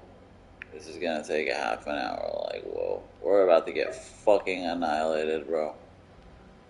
Who is this getting hosed here? Sarah? Oh my god. I don't know what's going on here, bro. I'm just getting out of dodge. Bro, how do we beat this dragon ever? Is this like a high dragon? Bro, how? How do we defeat this fucking dragon, bro? Okay, this is terrible. This part is fucking terrible, son. This part is a terrible son. I am definitely not strong enough for that. Alright. That was sobering. That definitely kicked my ass's dick. That kicked my ass's dick real bad. Let's take a look at the map here. Yikes geese. We're seeing red again. Too bad they don't give you, like, quest, suggested levels, you know? Like, a suggested quest level. Wow, that kicked us in the ass real bad. I don't know how we're ever going to beat that dragon. The biggest thing I ever killed was a giant. Because I had the manpower. Like, whoa. Yeah, I think we're going to have to not do this. I'm going to get that royal elf foot, though. Fruit. Alright, let's not go there, guys. That's going to kick our ass pretty bad. I think we're going to have to hold off on that, fellas. Sorry, fellas, that's not going to work. Right when you think you're starting to get a strong team, you get destroyed by a high dragon. That shows you your build is fucking trash. And it kind of makes you feel like shit about your build. Makes you realize you really don't have the manpower, like, whoa. Even if you were to spend a half an hour, like, whoa. You still just don't have the manpower, like, whoa. Even if you have nice clothes, you got nitro, You got a nice flow. Like, whoa. Yeah, you could spend a half an hour like, whoa, and you wouldn't even have the manpower to defeat that dragon like, whoa. If I spent a half an hour like, whoa, I still wouldn't beat that dragon like, whoa. Nice clothes, nice flow, like, whoa. I would still get destroyed like, whoa. I must spend a half an hour like, whoa. Like, whoa. I might kill that enemy, like, what the fuck is this? Where are these guys? Look at this freaking level 16? What is going on here? Why is everyone such a high level now? Bro. What is going on here with this? Okay, it says 12 armor, but he's only a 5. Level 16, yeah, what the fuck is that? She's like a super mage. What is going on, man? She got electricity resistance. Oh god. And that's exactly immunity paralyzed. Jesus. Oh lordly. This is some real stuff here. Jeez Louise. Figured I would have the manpower, like, whoa. But I don't. This is gonna take me a half an hour, like, whoa. Shit, fella. What? Oh, you fucking jag off? Why did she go out of stealth? Oh my god. Now it's... No, nothing. Stop it. I want a sneak attack. Sneaky. Sneaky little Sarah with her long legs. Look at those long limbs. They used to call her Long Limbs Lenore back when she was a working girl. And I mean, you know what I mean. She was a woman of the night. Back when she was a working girl, they used to call her Long Limbs Menorah. Menorah or Menorah? No. They called her Long Limbs Lenore. She was one of the best at being a human. No, I missed! I missed again! What the fuck, Pac? White Pac? Fuck Pac. White Pac. I don't like Pac. Bro, what the shit is this shit? Man, fuck Pac. White Pac. I don't like Pac. Why is this not working here? Okay? What is going on here? What is going on? I don't understand this. Okay, now this guy we can't fight. I do not understand. This is nothing. What the fuck was that? And that mage? What the fuck? I guess because we're not fighting the mages, we're friends with the mages. I do not understand nothing. I do not know nothing. I use the very small brain, like very small brain, like it does not like have a brain like the size of like a mustard seed, like the brain like inside of like my head is like a, how you say, like I've got like brain the size of like a mustard seed, like a brain like the size of a mustard seed, like yes, like very small brain, like very small brain, like very small brain, like not much like brain, like not a lot. Like I do not understand how you say like a brain in like in English, like got like a small in the brain, like not a lot of brain. Like I do not understand how you would like say this, like it's like a how you like say the gray matter, like in like this, like the gray matter like in the skull, like it like a squishes like around the very like squishy, like a pink, like a jelly, like a pink, like a jelly thing. Like I do not understand like what, like a very small like in the brain, like it is like very small, like very stupid, like not smart, like not like intelligent, like I did not like understand how like to read like a book, like I did not understand like what a book is, or like how you would like write like your name. Like I do not understand that. Like I don't know how to do this. Like I do not know how to do this. Like I do not understand. I do not understand nothing. I do not understand nothing. Like I do not understand. And they ask me if I understand, and I say to them, I do not understand. They ask me, do you understand? I say, I do not understand.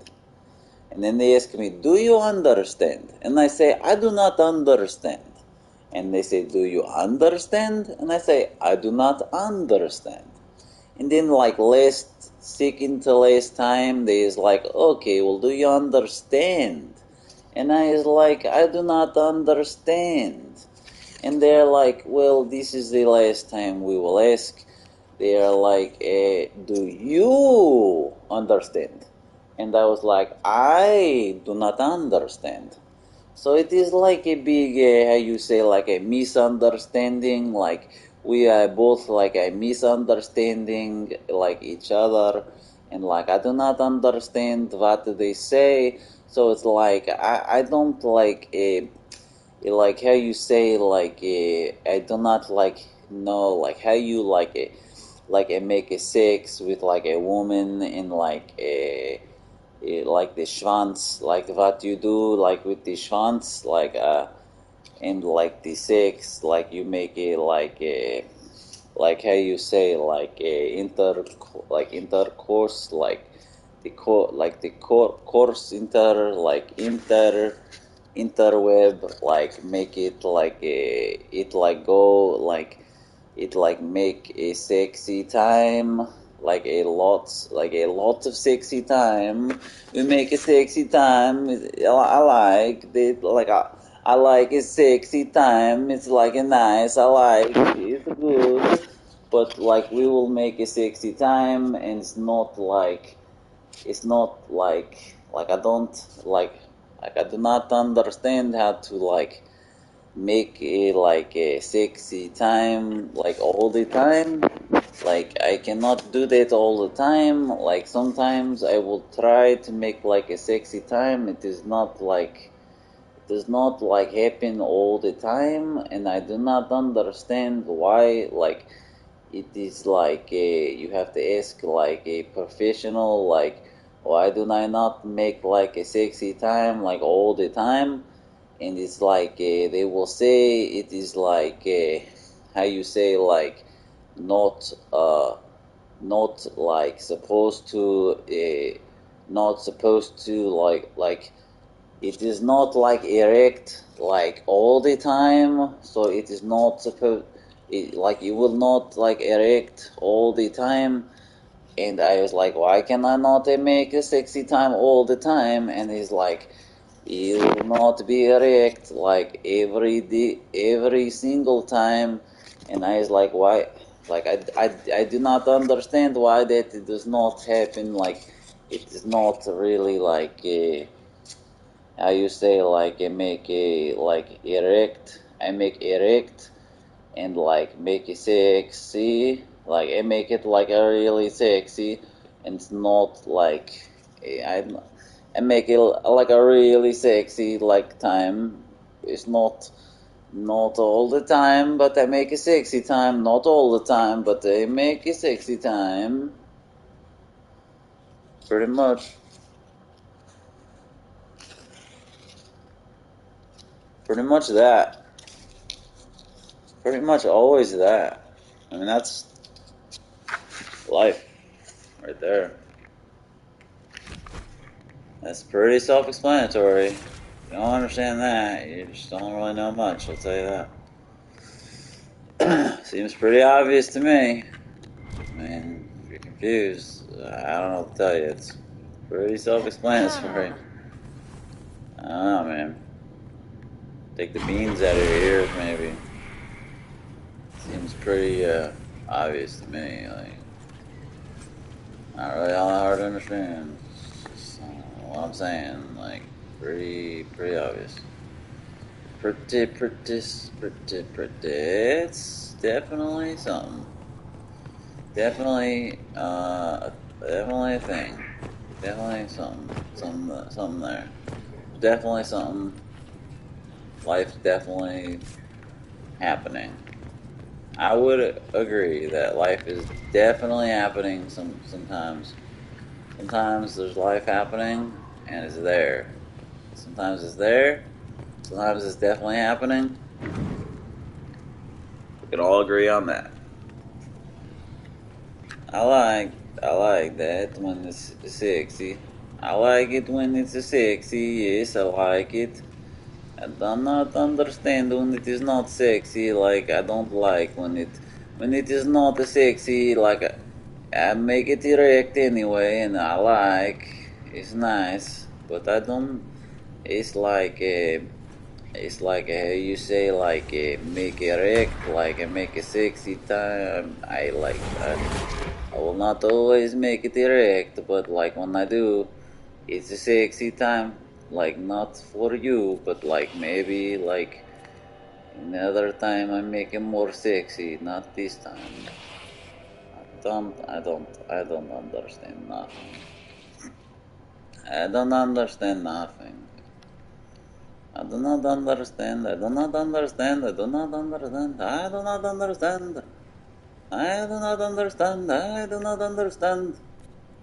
I do not understand. I.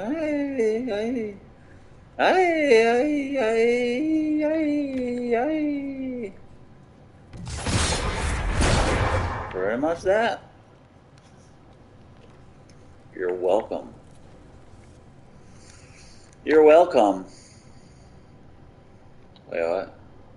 Welcome? I said welcome. Get your mind out of the gutter. You're welcome. That's what I said. You're welcome.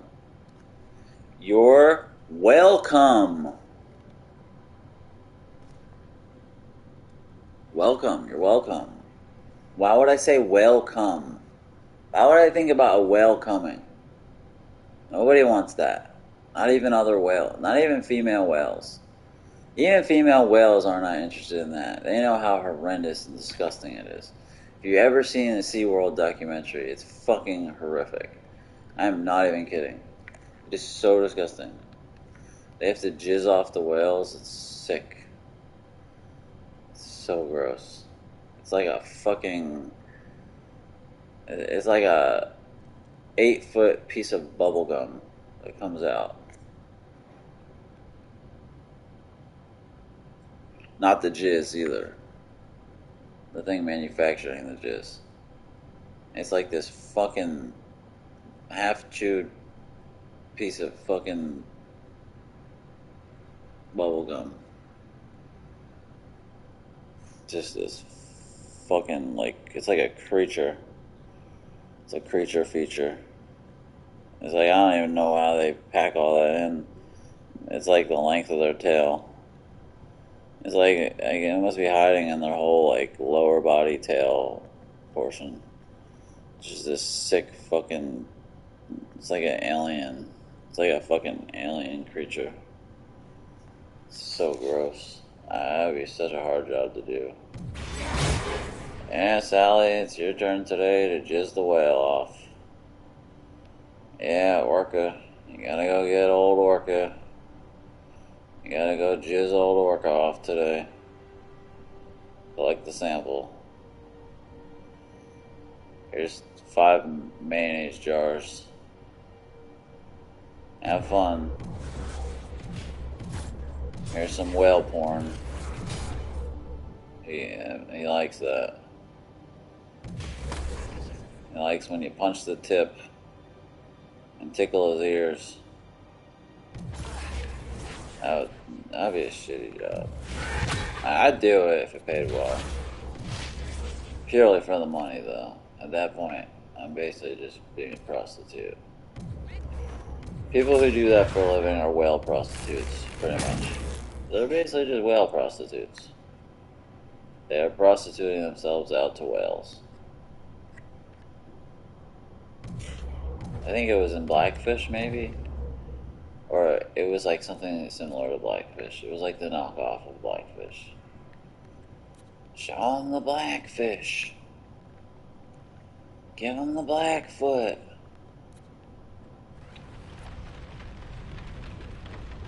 Show 'em the Blackfish.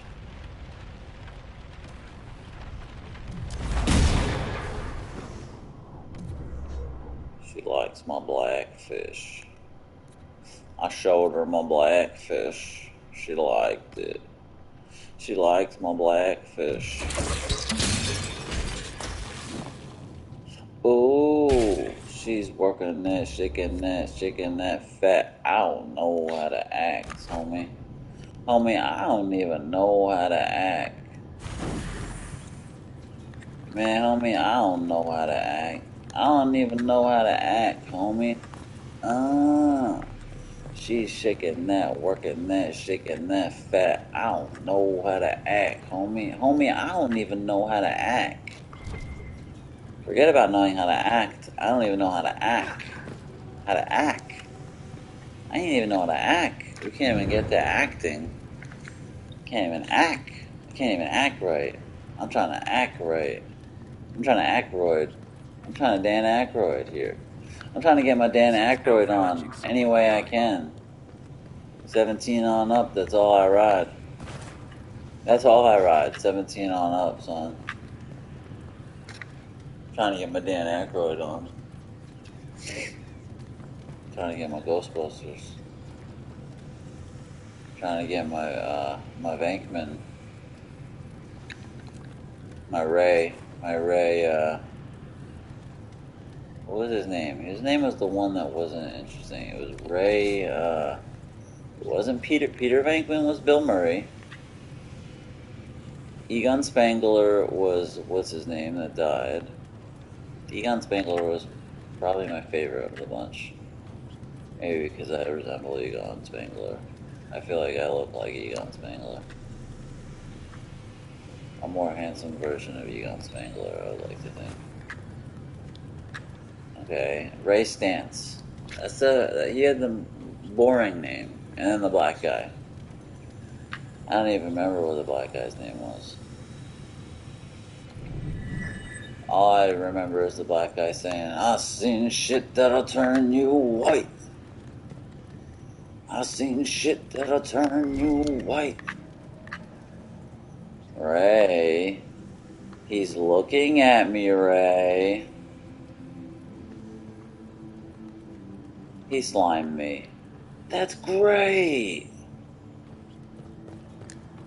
Ray, he's looking at me. It's looking at me, Ray.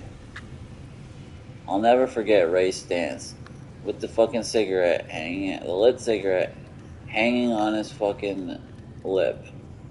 When Slimer is like, when he's looking at Slimer, I think eating the food cart. Something like that. I'll never forget the cigarette hanging from his lip. I always thought that was so cool. Yes, the wards are helping to strengthen the veil. This area should be That always made me want to smoke. It was such a bad influence on me. Ray Stantz made me want to smoke. Ghostbusters gave me a nicotine habit. How about that? How about that, Ghostbusters? Dan Aykroyd for writing that film, co-writing it. Thanks a lot, Aykroyd.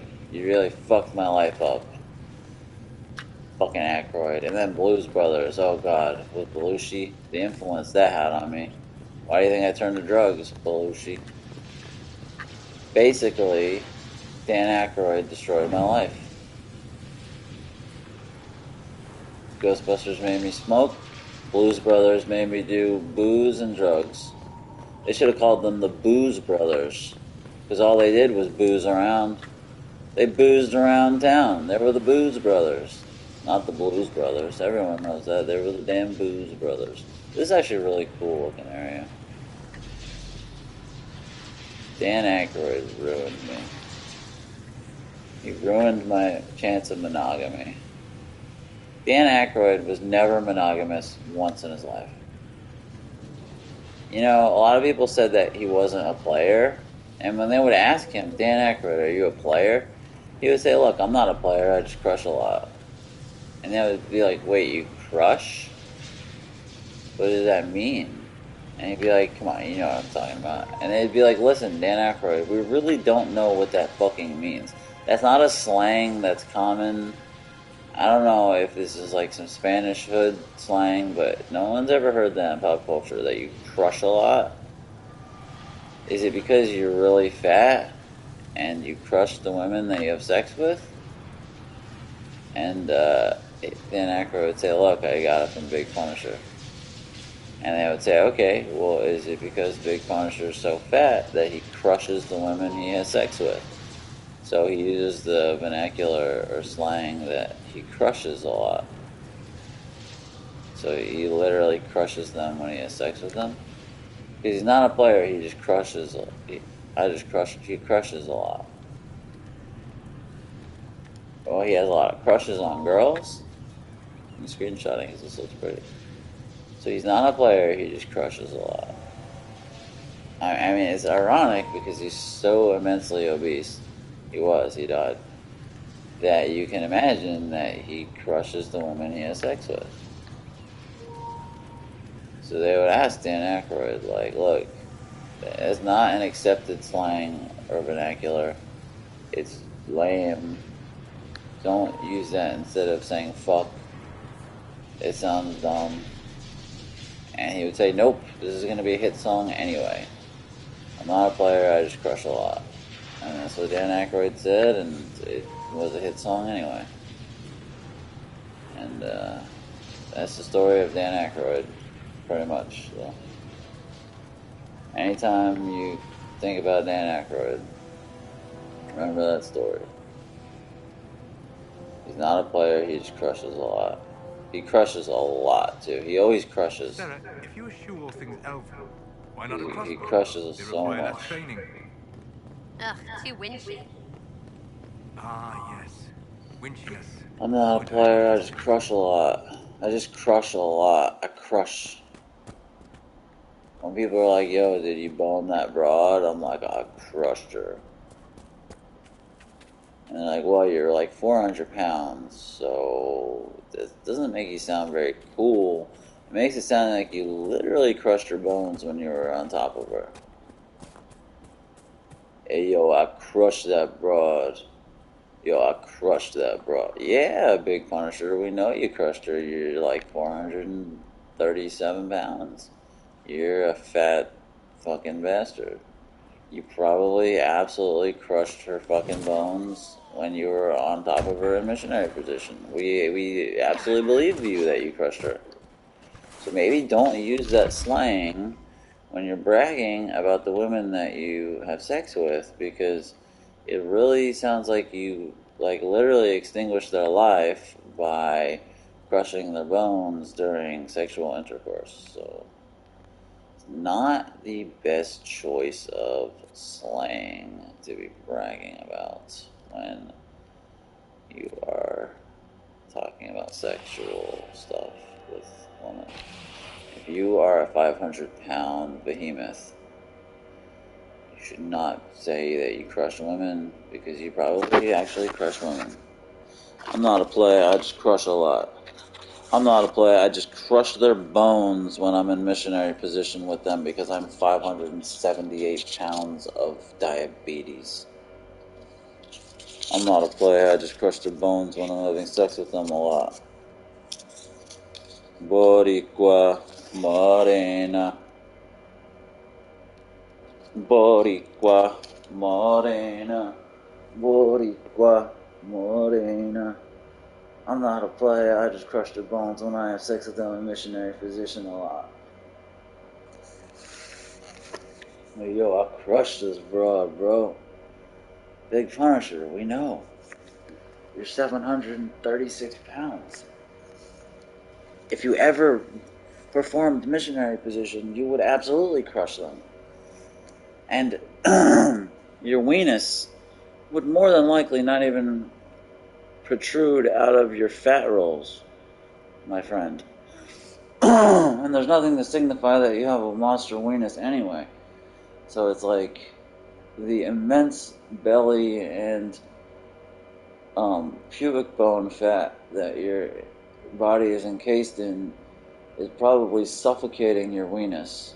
So you should not be bragging about sex and crushing women when you're probably crushing your own weenus under your immense fat. And then if you were able to, you're crushing their bones with your fat body. You are not a player. That is correct. You just have a hit song. Big Punisher, why? Why, Big Punisher, why?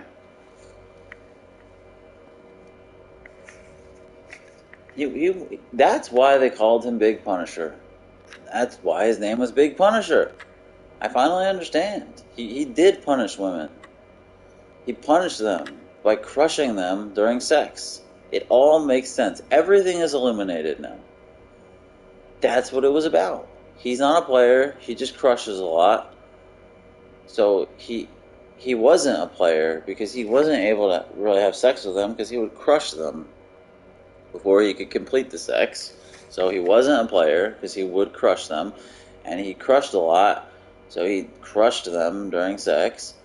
And Big Punisher because he was big and fat. And he was a punisher. He punished them by crushing them during sex. It all makes sense. Everything is connected, man. It's like the Fibonacci code, man. Everything is math. It all makes sense now. Everything's connected, man. The universe is math. It all makes sense. Fibonacci, baby. The Da Vinci Code. Illuminati.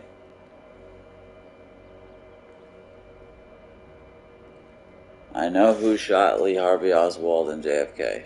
It all fucking makes sense. I get it. The Earth is fucking flat. We never landed on the moon. It all makes fucking sense, dude. Play Ozzy Osbourne's albums backwards. It all makes sense. It all makes sense now. The AEP phenomenon. It all makes sense, dude. Tom DeLonge. Tom DeLonge was right. Skinwalker Ranch. Everything's connected, man. Luis Garza. It all makes fucking sense, dude. Boricua Morena.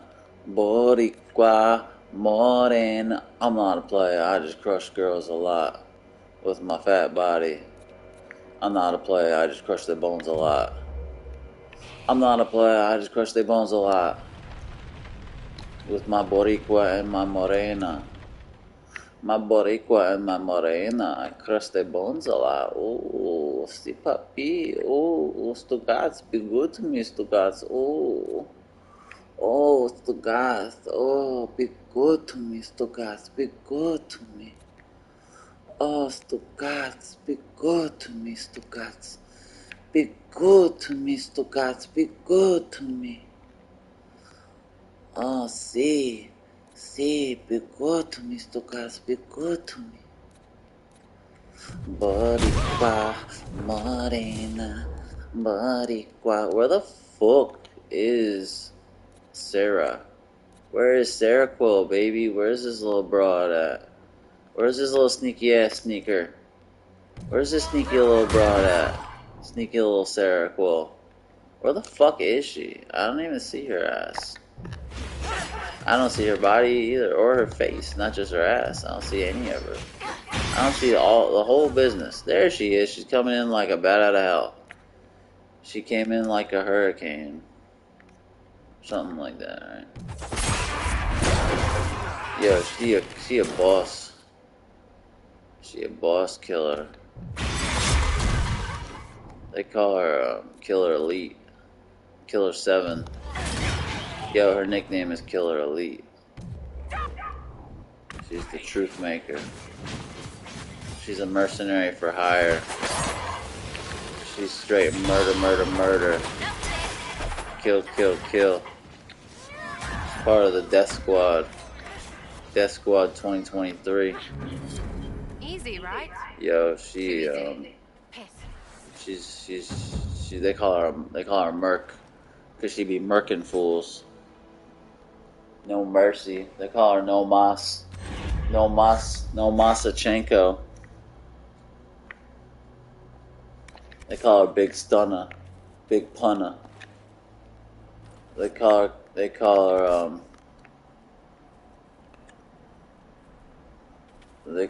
High Tech Lomachenko. They used to call her High Tech Lomachenko until she changed her name to Sarah. That was her original name, was High Tech Lomachenko. That's what I would have named my character if they didn't choose Evelyn for me. I did not want the fucking name to be Evelyn. The Evelyn was the fucking whack-ass default, which I did not fucking want. But, fucking lame-ass name, Evelyn. So there's nothing else here, huh? I did not want the name Evelyn, but that's what I would have chosen if I could have gone back and did it again. Because I accidentally chose the default and I couldn't go back. But if I could have gone back and did it over again, I would have chosen High Tech Lomachenko. That would have been the name, man. That would have been the name of my female warrioress. Warrioress character. My redheaded, freckled, beautiful, exotic, sexy, badass female warrioress character. We would have named her High Tech Lomachenko. That would have been her fucking name. High Tech. Oh, you little dog fox. You little dog fox. Give me some meat, you dog fox.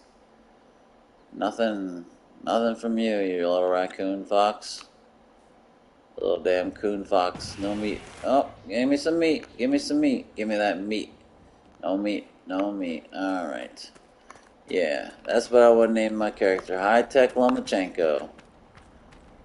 Oh, what about you, buddy? I'm gonna kill your life real slow. You can't see me. How do you even know I'm coming for you? I'm in stealth mode, motherfucker. I'm coming to get you. Yeah, I killed you. I extinguished you, son. What you got to say now? What now, boy? B-O-I. I. Boy! Come on. What's with the meat? The meat factory is closed. The butcher market is out. It's out for the day. No meat. No mas. No mas Lomachenko. No mas. High Tech Loma. High Tech Lomachenko got robbed, man. They robbed his ass. They absolutely robbed him. It was a robbery. It was a highway robbery.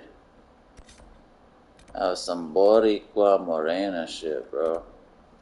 That was the type of shit that make you want to go, na. Makes me want to go,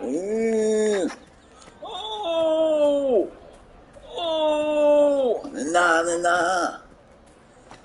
It's the type of shit that makes you want to say, na. Isn't that how the song goes from Master P?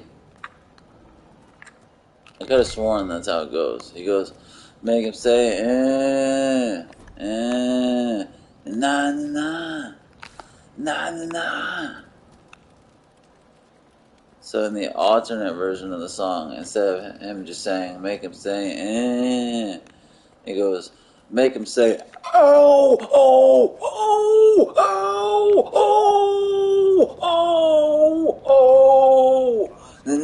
na. That's the alternate version. The version that nobody wants to accept, that everybody turns off when they listen to it. For some reason, people hate that version of the song. They like the original better. I don't see what they don't see in that version. I like the new version better. It got more character. That's the version where Master P's grandfather did the make him say he did the part. Master P's old 87-year-old grandfather that had him do that part. And I thought he did such a good job, but a lot of people hated that part. Pleasure to see you again. Make him say, oh, oh, oh, oh, na na na. I thought it was brilliant. I thought that was the best remix ever. Better than the Missy Elliott remix. Yes, I need them to keep wounds from going bad.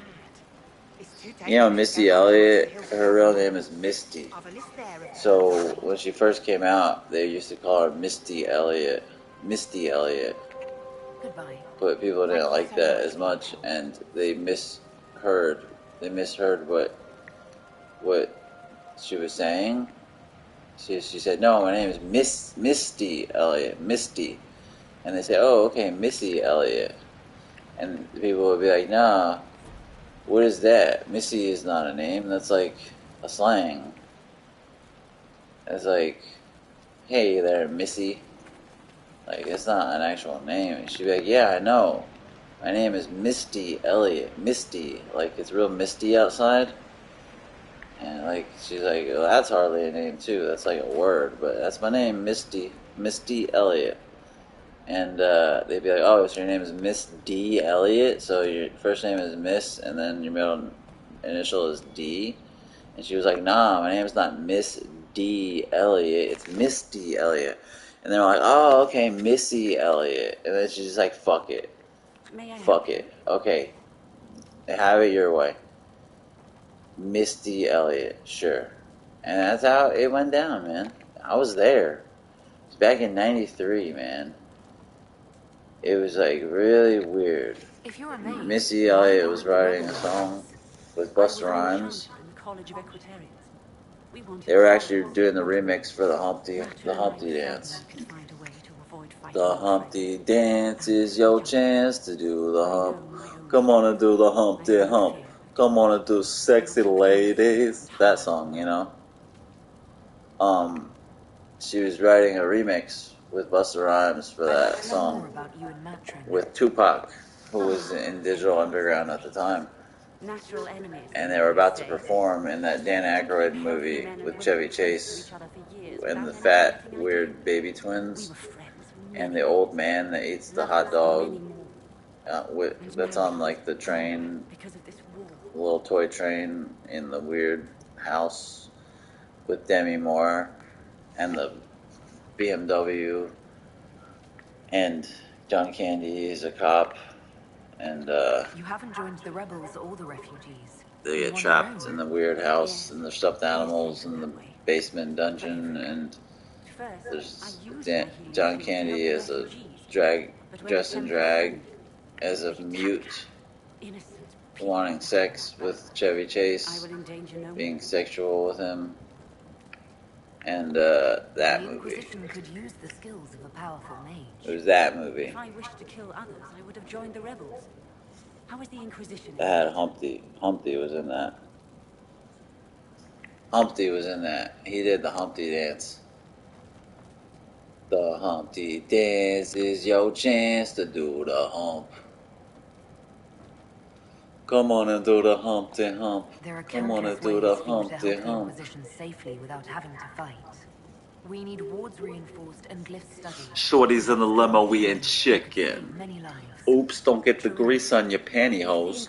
I'll move over, Rover. I gotta blow my nose. I gotta vamonos, a blow my nose, a blow my nose, a vamonos, a vamonos, a blow my nose, a blow my nose, a blow my nose, a vamonos.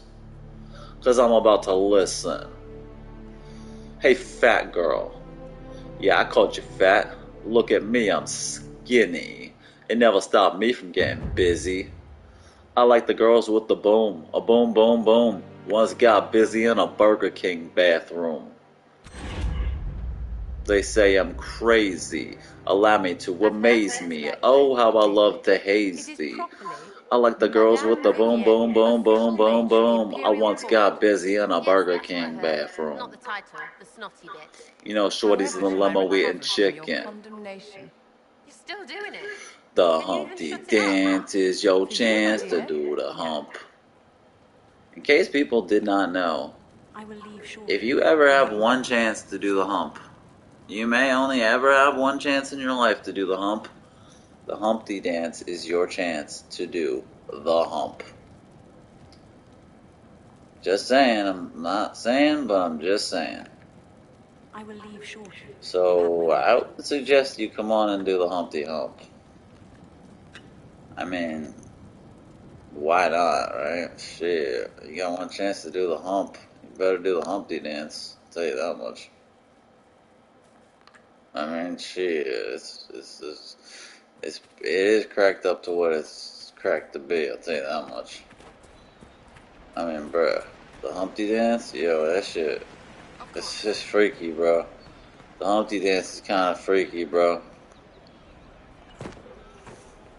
It's some shit, but some say it's worth it in the end. In the end, some have quivered at the Humpty Dance. Some have quandered. Some have quandered at its quandaries. Its boundaries. Some have pressed its boundaries. Some have pressed the boundaries of the Humpty Dance beyond the points where they were never meant to go. And the reason why they did that is because all those people thought that the Humpty Dance was their one chance to do the hump. Most of the people figured, look, man, I know I only got one chance to do the hump. I got this one chance to do the hump. So the Humpty Dance, that's my chance to do the hump. So they won't pass it up. So they will stretch that hump beyond the boundaries of where it was ever meant to go into sickening, dark, cruel places. Not cool places, but cruel. And when Special Forces asked these people why they decided to do the hump, the simple answer was, the Humpty Dance was my chance to do the hump. And then they would ask the Special Forces agents, come on and do the Humpty Hump. Come on, let's all do the Humpty Hump. And most of them would do it. The reason why is because they thought it was their chance to do the hump. You can see the issues that it brings up. When someone knows this is their one chance to do the hump, they capitalize every single time. That's a problem. That's why the Humpty Dance was an epidemic, engulfing America, encasing America in the early 90s. Even when there were shorties in the limo eating chicken, all of them getting grease on their pantyhose, even when we saw a rover and we told him to move over because we needed to blow our nose, even then we knew the Humpty Dance was our chance to do the hump. That's the issue. It may sound trivial to some. It may sound complicated to others. Didn't mean to do that. But if there's one thing that anybody knows with their 2 cents in this world, it's that the Humpty Dance is clearly their chance to do the hump. So they invite others to come on and do the Humpty Hump. It's revolting, it's sickening, it's gruesome, it's grotesque, and it's cruel. But as long as the Humpty Dance is our chance to do the hump, it will forever remain a part of societal, ritualistic behavior, and pop culture deviation, and philosophical quandaries. That is the tale, once known as the Humpty Hump, as we formerly knew it.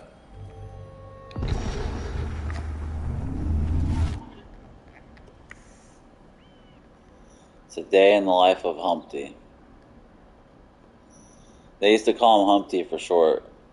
He was once born an egg. They claim he was born an egg, a white egg, turned brown over years of bad care and sun damage. He lost his nose in a battle with a rapscallion in the 1960s. That's why he wore the fake nose getup. He was humiliated by his loss of nose. Yeah, he had no nose. It was gone, completely gnawed off by snar vultures. Snar vultures and wereweasels. Yeah. Pretty something. Yeah. It was snared off by snar vultures and wereweasels. Pretty bad. I don't know if you've ever seen a wereweasel, but it's definitely not something that exists all the time. Don't think you really want to see a wereweasel, if you know what I'm saying. A snarvulture or a wereweasel. Yeah, I've dealt with a wereweasel. I once had a level 12, a highly decorated level 12 wereweasel. Or warweasel, I'm sorry. A highly decorated level 12 wereweasel. Warweasel. Jesus. A highly decorated warweasel. These were weasels that were trained in military combat in the 1940s. It was far too late, their training, for them to be of any actual... Why is this scene right there, too, so it's all over? It was far too late for these weasels to be of any help in actual World War II. They started training them in 1940, which, honestly, it took the war weasels, a good 17 years to even be able to hold a knife properly. It took them 17 years, 3 generations of war weasel, just to hold a fucking knife. And they didn't even begin combat training at that point. That was literally just to hold a fucking knife. 17 years, 3 generations of weasels, just so they could hold a knife. I mean, you can only imagine how long it took them to actually, like, perform combat actions. It wasn't until the 1980s that 17 generations of weasel were born, that they actually first were able to swing a knife in public. Eat it! Eat it! And by the time the 1990s came around, the Clinton abandoned the entire program. $17 billion, 47 years, they trained 103 generations of weasels to try to perform standing melee combat, meaning weasels typically run on 4 legs. So they trained they were generational weasels. They trained them to stand on their hind legs only, to walk on their hind legs all the time, like prairie dogs would stand. And they trained them to hold and attempt to use a knife. So basically, you would have weasels coming at you, wobbling and barely walking and standing on 2 hind legs, really flimsily, holding a really tiny knife that's like basically the size of a toothpick, or like a Swiss Army knife, but smaller, and flimsily holding it in their little kind of weasel hand paws, and weakly flailing it a couple times. That's the most they could get them after 47 years of training. It's the most they could get them to do. To wobble over to opponents, human adversaries, and weakly flail a Swiss Army knife 2 or 3 times. 47 years of training. That's all they could get these war weasels to do. And that's when Clinton saw the extent of this $19 billion program over almost 5 decades. He was like, look, this is just, we gotta stop this program, man. This money could have gone to the needy, to the poor, to research for something, for kids, to research children, to research the children. Not problems with the children, just research the actual children. We could have researched children and understood what children are. We could have finally understood what children are. We could have researched children, and we would have actually known what children finally are. But instead, we had a war weasel program that amounted to a few weasels flimsily flailing a pocket knife while stumbling on two hind legs. It was not the most ingenious move. This was FDR who implemented this program in the early 1940s. FDR implemented it, and it just was a failure. Hoover was the one who kept it going against great adversaries who looked to dismantle the program in the 1960s. And Kennedy wanted to eviscerate the program. Unfortunately, he was assassinated. Many said the reason why Kennedy was assassinated is because he attempted to obliterate the war weasel program. That is one of the great conspiracy theorist rumors, which really shouldn't be a conspiracy theory because it's regarded as generally being true, and there are many facts to back it up. The reason why Kennedy was assassinated by United States agents is because he attempted to destroy the vaunted war weasel program that was implemented by FDR. And there were many agents within the government and post-government that, like Lockheed Martin and all these black ops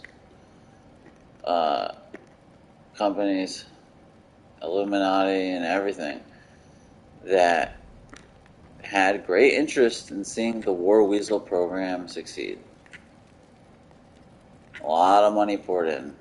It wasn't just government money, it was black operation money, black projects money. This war weasel program went much deeper than the $19 billion budget. Some say it started in the 1920s. Some say World War I is what precipitated the war weasel program. Some say that the war weasel program originated with war rats, war mice and war rats. They attempted to use war mice and war rats because there was an overabundance of rats and mice in the 1920s, especially once the Great Depression hit in the 30s. They had an overabundance of rats that they thought, you know what, we should do something with these rats, make good use of them. So what they did was they started the program of trying to teach the rats how to be war predators and how to wield very tiny knives and to fight. They tried to make use of these rats, and it just didn't work. So then they used mice for a brief period of time. They thought mice would be more docile, easier to train, and it moved on to weasels in the early 1940s. And the war weasel program was officially disbanded in the early 90s. Later we learned that it had continued in secret up until 1999 to 2001. Unofficially disbanded in 2011. And since then, a war weasel has not been seen by anyone. Not even in secret, not even in Area 51. Nobody has had a whiff of war weasels. The sad truth is that war weasels are no longer. They will go down as a myth in history, something that never existed. They've been erased from the record books. They were a stain on the American public. They were a stain on the Constitution. Government will not acknowledge their existence, kind of like UFOs in the 90s and the early 2000s. The U.S. government will not acknowledge their existence. They will never speak of the War Weasel program ever again because it was such an embarrassment. It was an absolute embarrassment and utter failure. 47 years. They trained weasels to use knives and stand on their hind legs while fighting humans in combat. It was a poorly conceived program from day one. Very poorly conceived. Asinine, some would say. Moronic, even. First of all, weasels fighting humans one-on-one. They're much smaller than humans. They would be at an extreme disadvantage. And then to not even use their claws or teeth, natural weapons, but to use very small and fairly dull knives. Knives that were not even primarily knives, but knives that had toothpicks on them and screwdrivers. They literally gave them Swiss Army knives. Half the times, the weasels wouldn't even use the knife part. Many times, the weasel would accidentally pull out the spoon section or the toothpick section or the screwdriver section and use that in battle because they were too stupid to know what the knife part was. One weasel fought a highly trained Russian intelligence agent or KGB member, if you will. The weasel fought him with a nail file extension from the Swiss Army knife. Yes, he pulled out the nail file portion of the Swiss Army knife and was fighting a 6'7", 347-pound, highly decorated KGB agent. This was in the 1970s, during the Cold War. Needless to say, the weasel did not last more than 15 minutes in that battle. It was very futile. The weasel tried. He tried. But the nail file wasn't sharp enough. He got in many, many blows, which did very little to damage the KGB agent.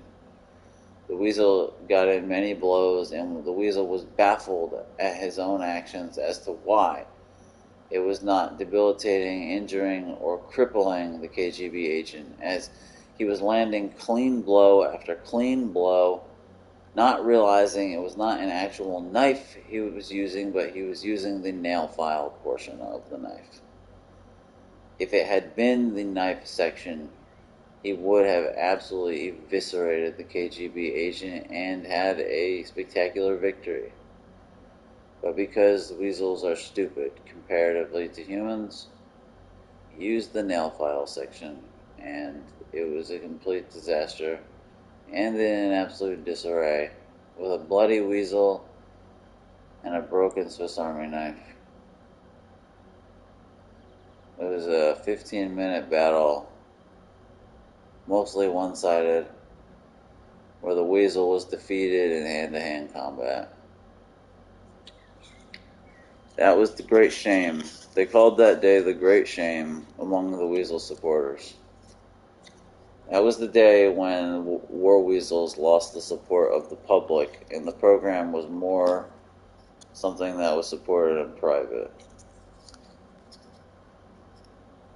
That was the day when the public knew that the Great War Weasel program would never succeed. And public funding ceased from that point on, and all was government, private funding, black budget funding. It was a sad day for weasels in general. That was the day the weasel died. Just like the day the music died. That weasel was the most highly skilled, decorated, and talented of all the war weasels. He was a 6th generation Alpha 1, highly decorated, first party war weasel. The best of his kind, the first of his class. He was the best the program had to offer, and he blundered in such spectacular fashion. All the other war weasels were disheartened by that once they knew the best of the best. The weasel that was better than them floundered so miserably They became disheartened. They realized they did not have a chance after that. They realized the entire effort was futile. And the weasels had made good progress for the previous 13 years, but after that day, they realized it was pointless. They realized, look, like, we're just weasels. We're really small. We're like we're not that smart. We're not that tall. Like, we're not really meant to wield knives and walk. We're not meant to walk on our hind legs. We're not really meant to fight humans in hand-to-hand combat. And from that day on, their hearts were never in the program. They were never in it. Any progress they tried to make just created an extreme regression. The more the weasels trained, the more they became pissed. They improved their abilities. They grew stronger. They grew bigger.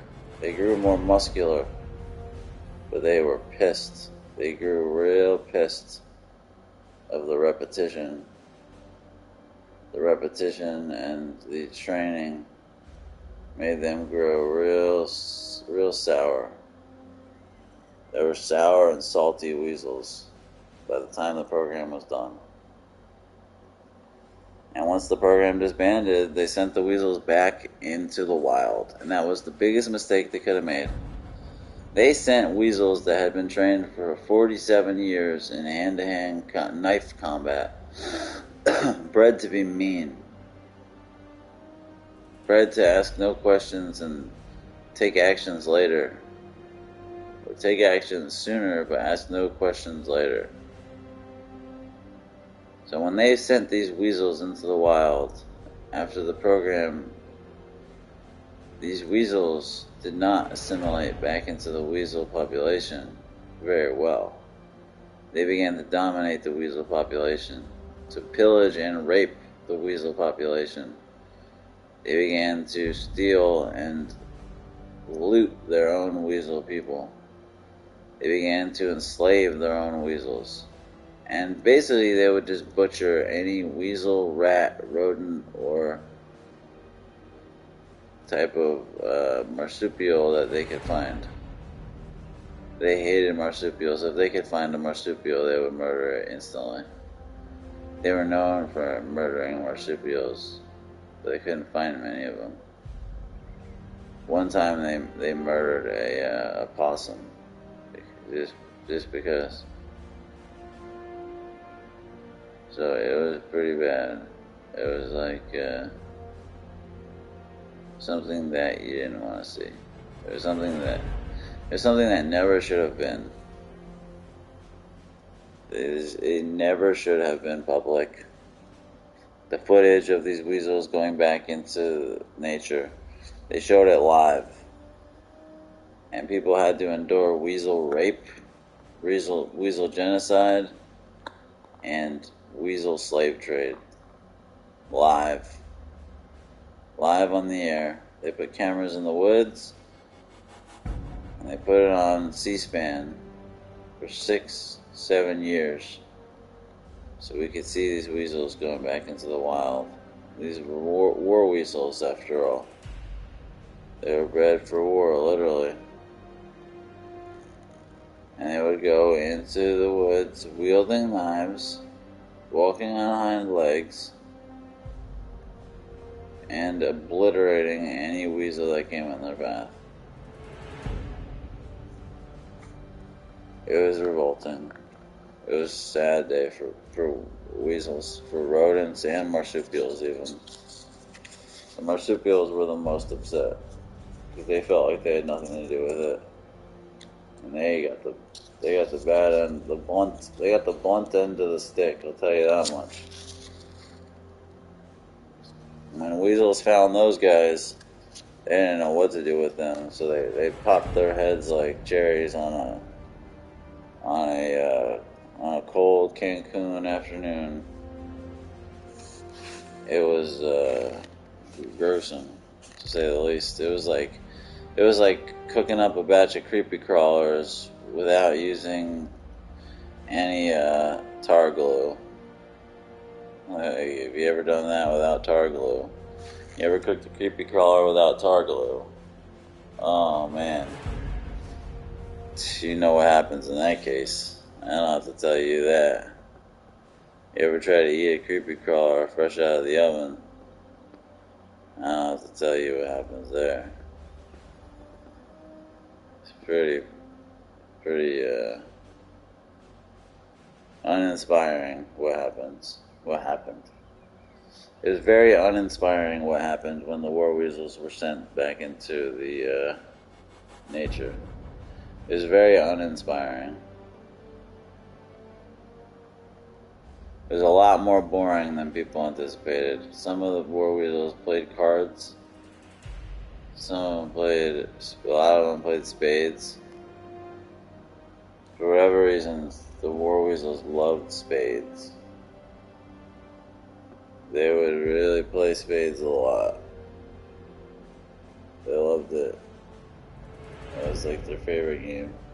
They'd play spades. They would eat canned fruit sometimes, and they would listen to a lot of like show tunes from like the 50s and stuff. They were just simply more advanced weasels. They had generations of human assimilation and training. I mean, it was almost like a Clockwork Orange. Yeah. These videos had everything it takes. These weasels, they had it all, man. They had the world above the balls. Some might say they had the world by the balls. Some might say they did. They didn't. That's in the eye of the beholder. That's that's a philosophical question dealing in existentialism. Not just anyone can answer that question. It takes a real weasel to answer that question. A real weasel expert, which you nor I can attest to.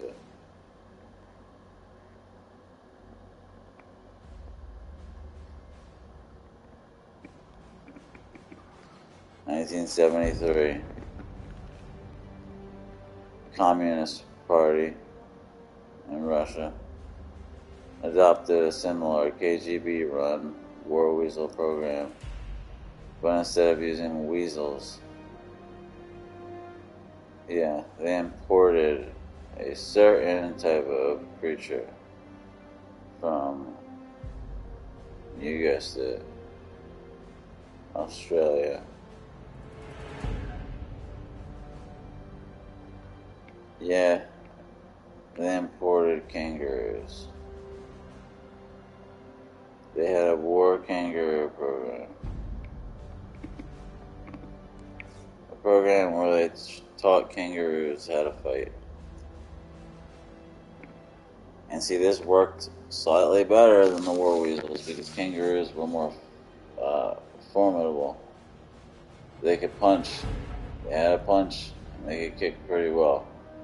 They also had a tail whip, they had a teeth bite, they had a claw scratch, and they had an elbow hit.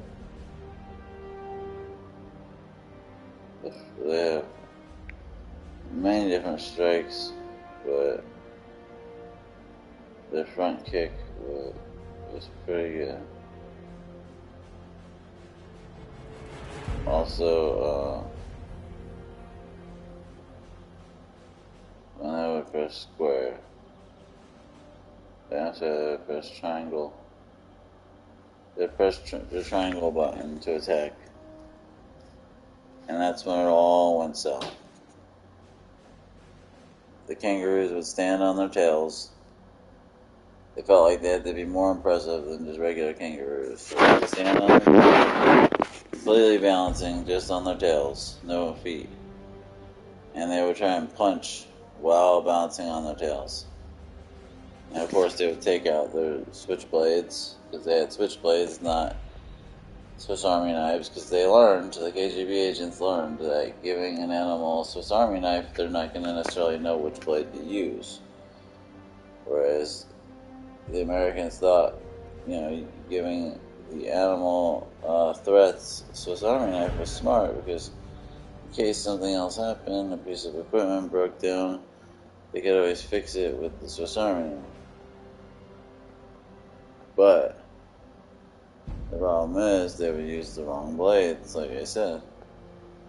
They would use the little miniature scissors or the nail clippers or the toothpick or the comb for fighting. So the KGB ended up giving the kangaroos switchblades. They figured very easy, they didn't have to figure out which blade to use. Just press one button and the blade goes up. The problem with that is kangaroos would put the blades in their pockets, they're like little joey pouches, and a lot of them would accidentally press the button while it was in their pockets or get it ready, and it would stab the kangaroos. And that's not.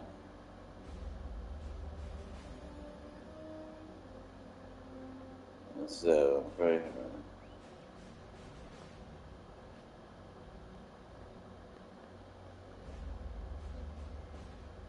And I'll get very sick.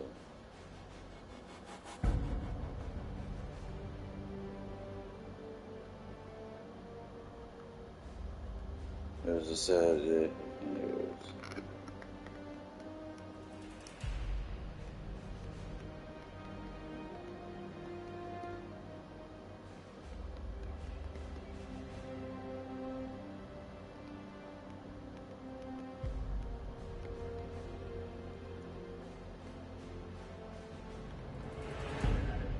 And that's how it went.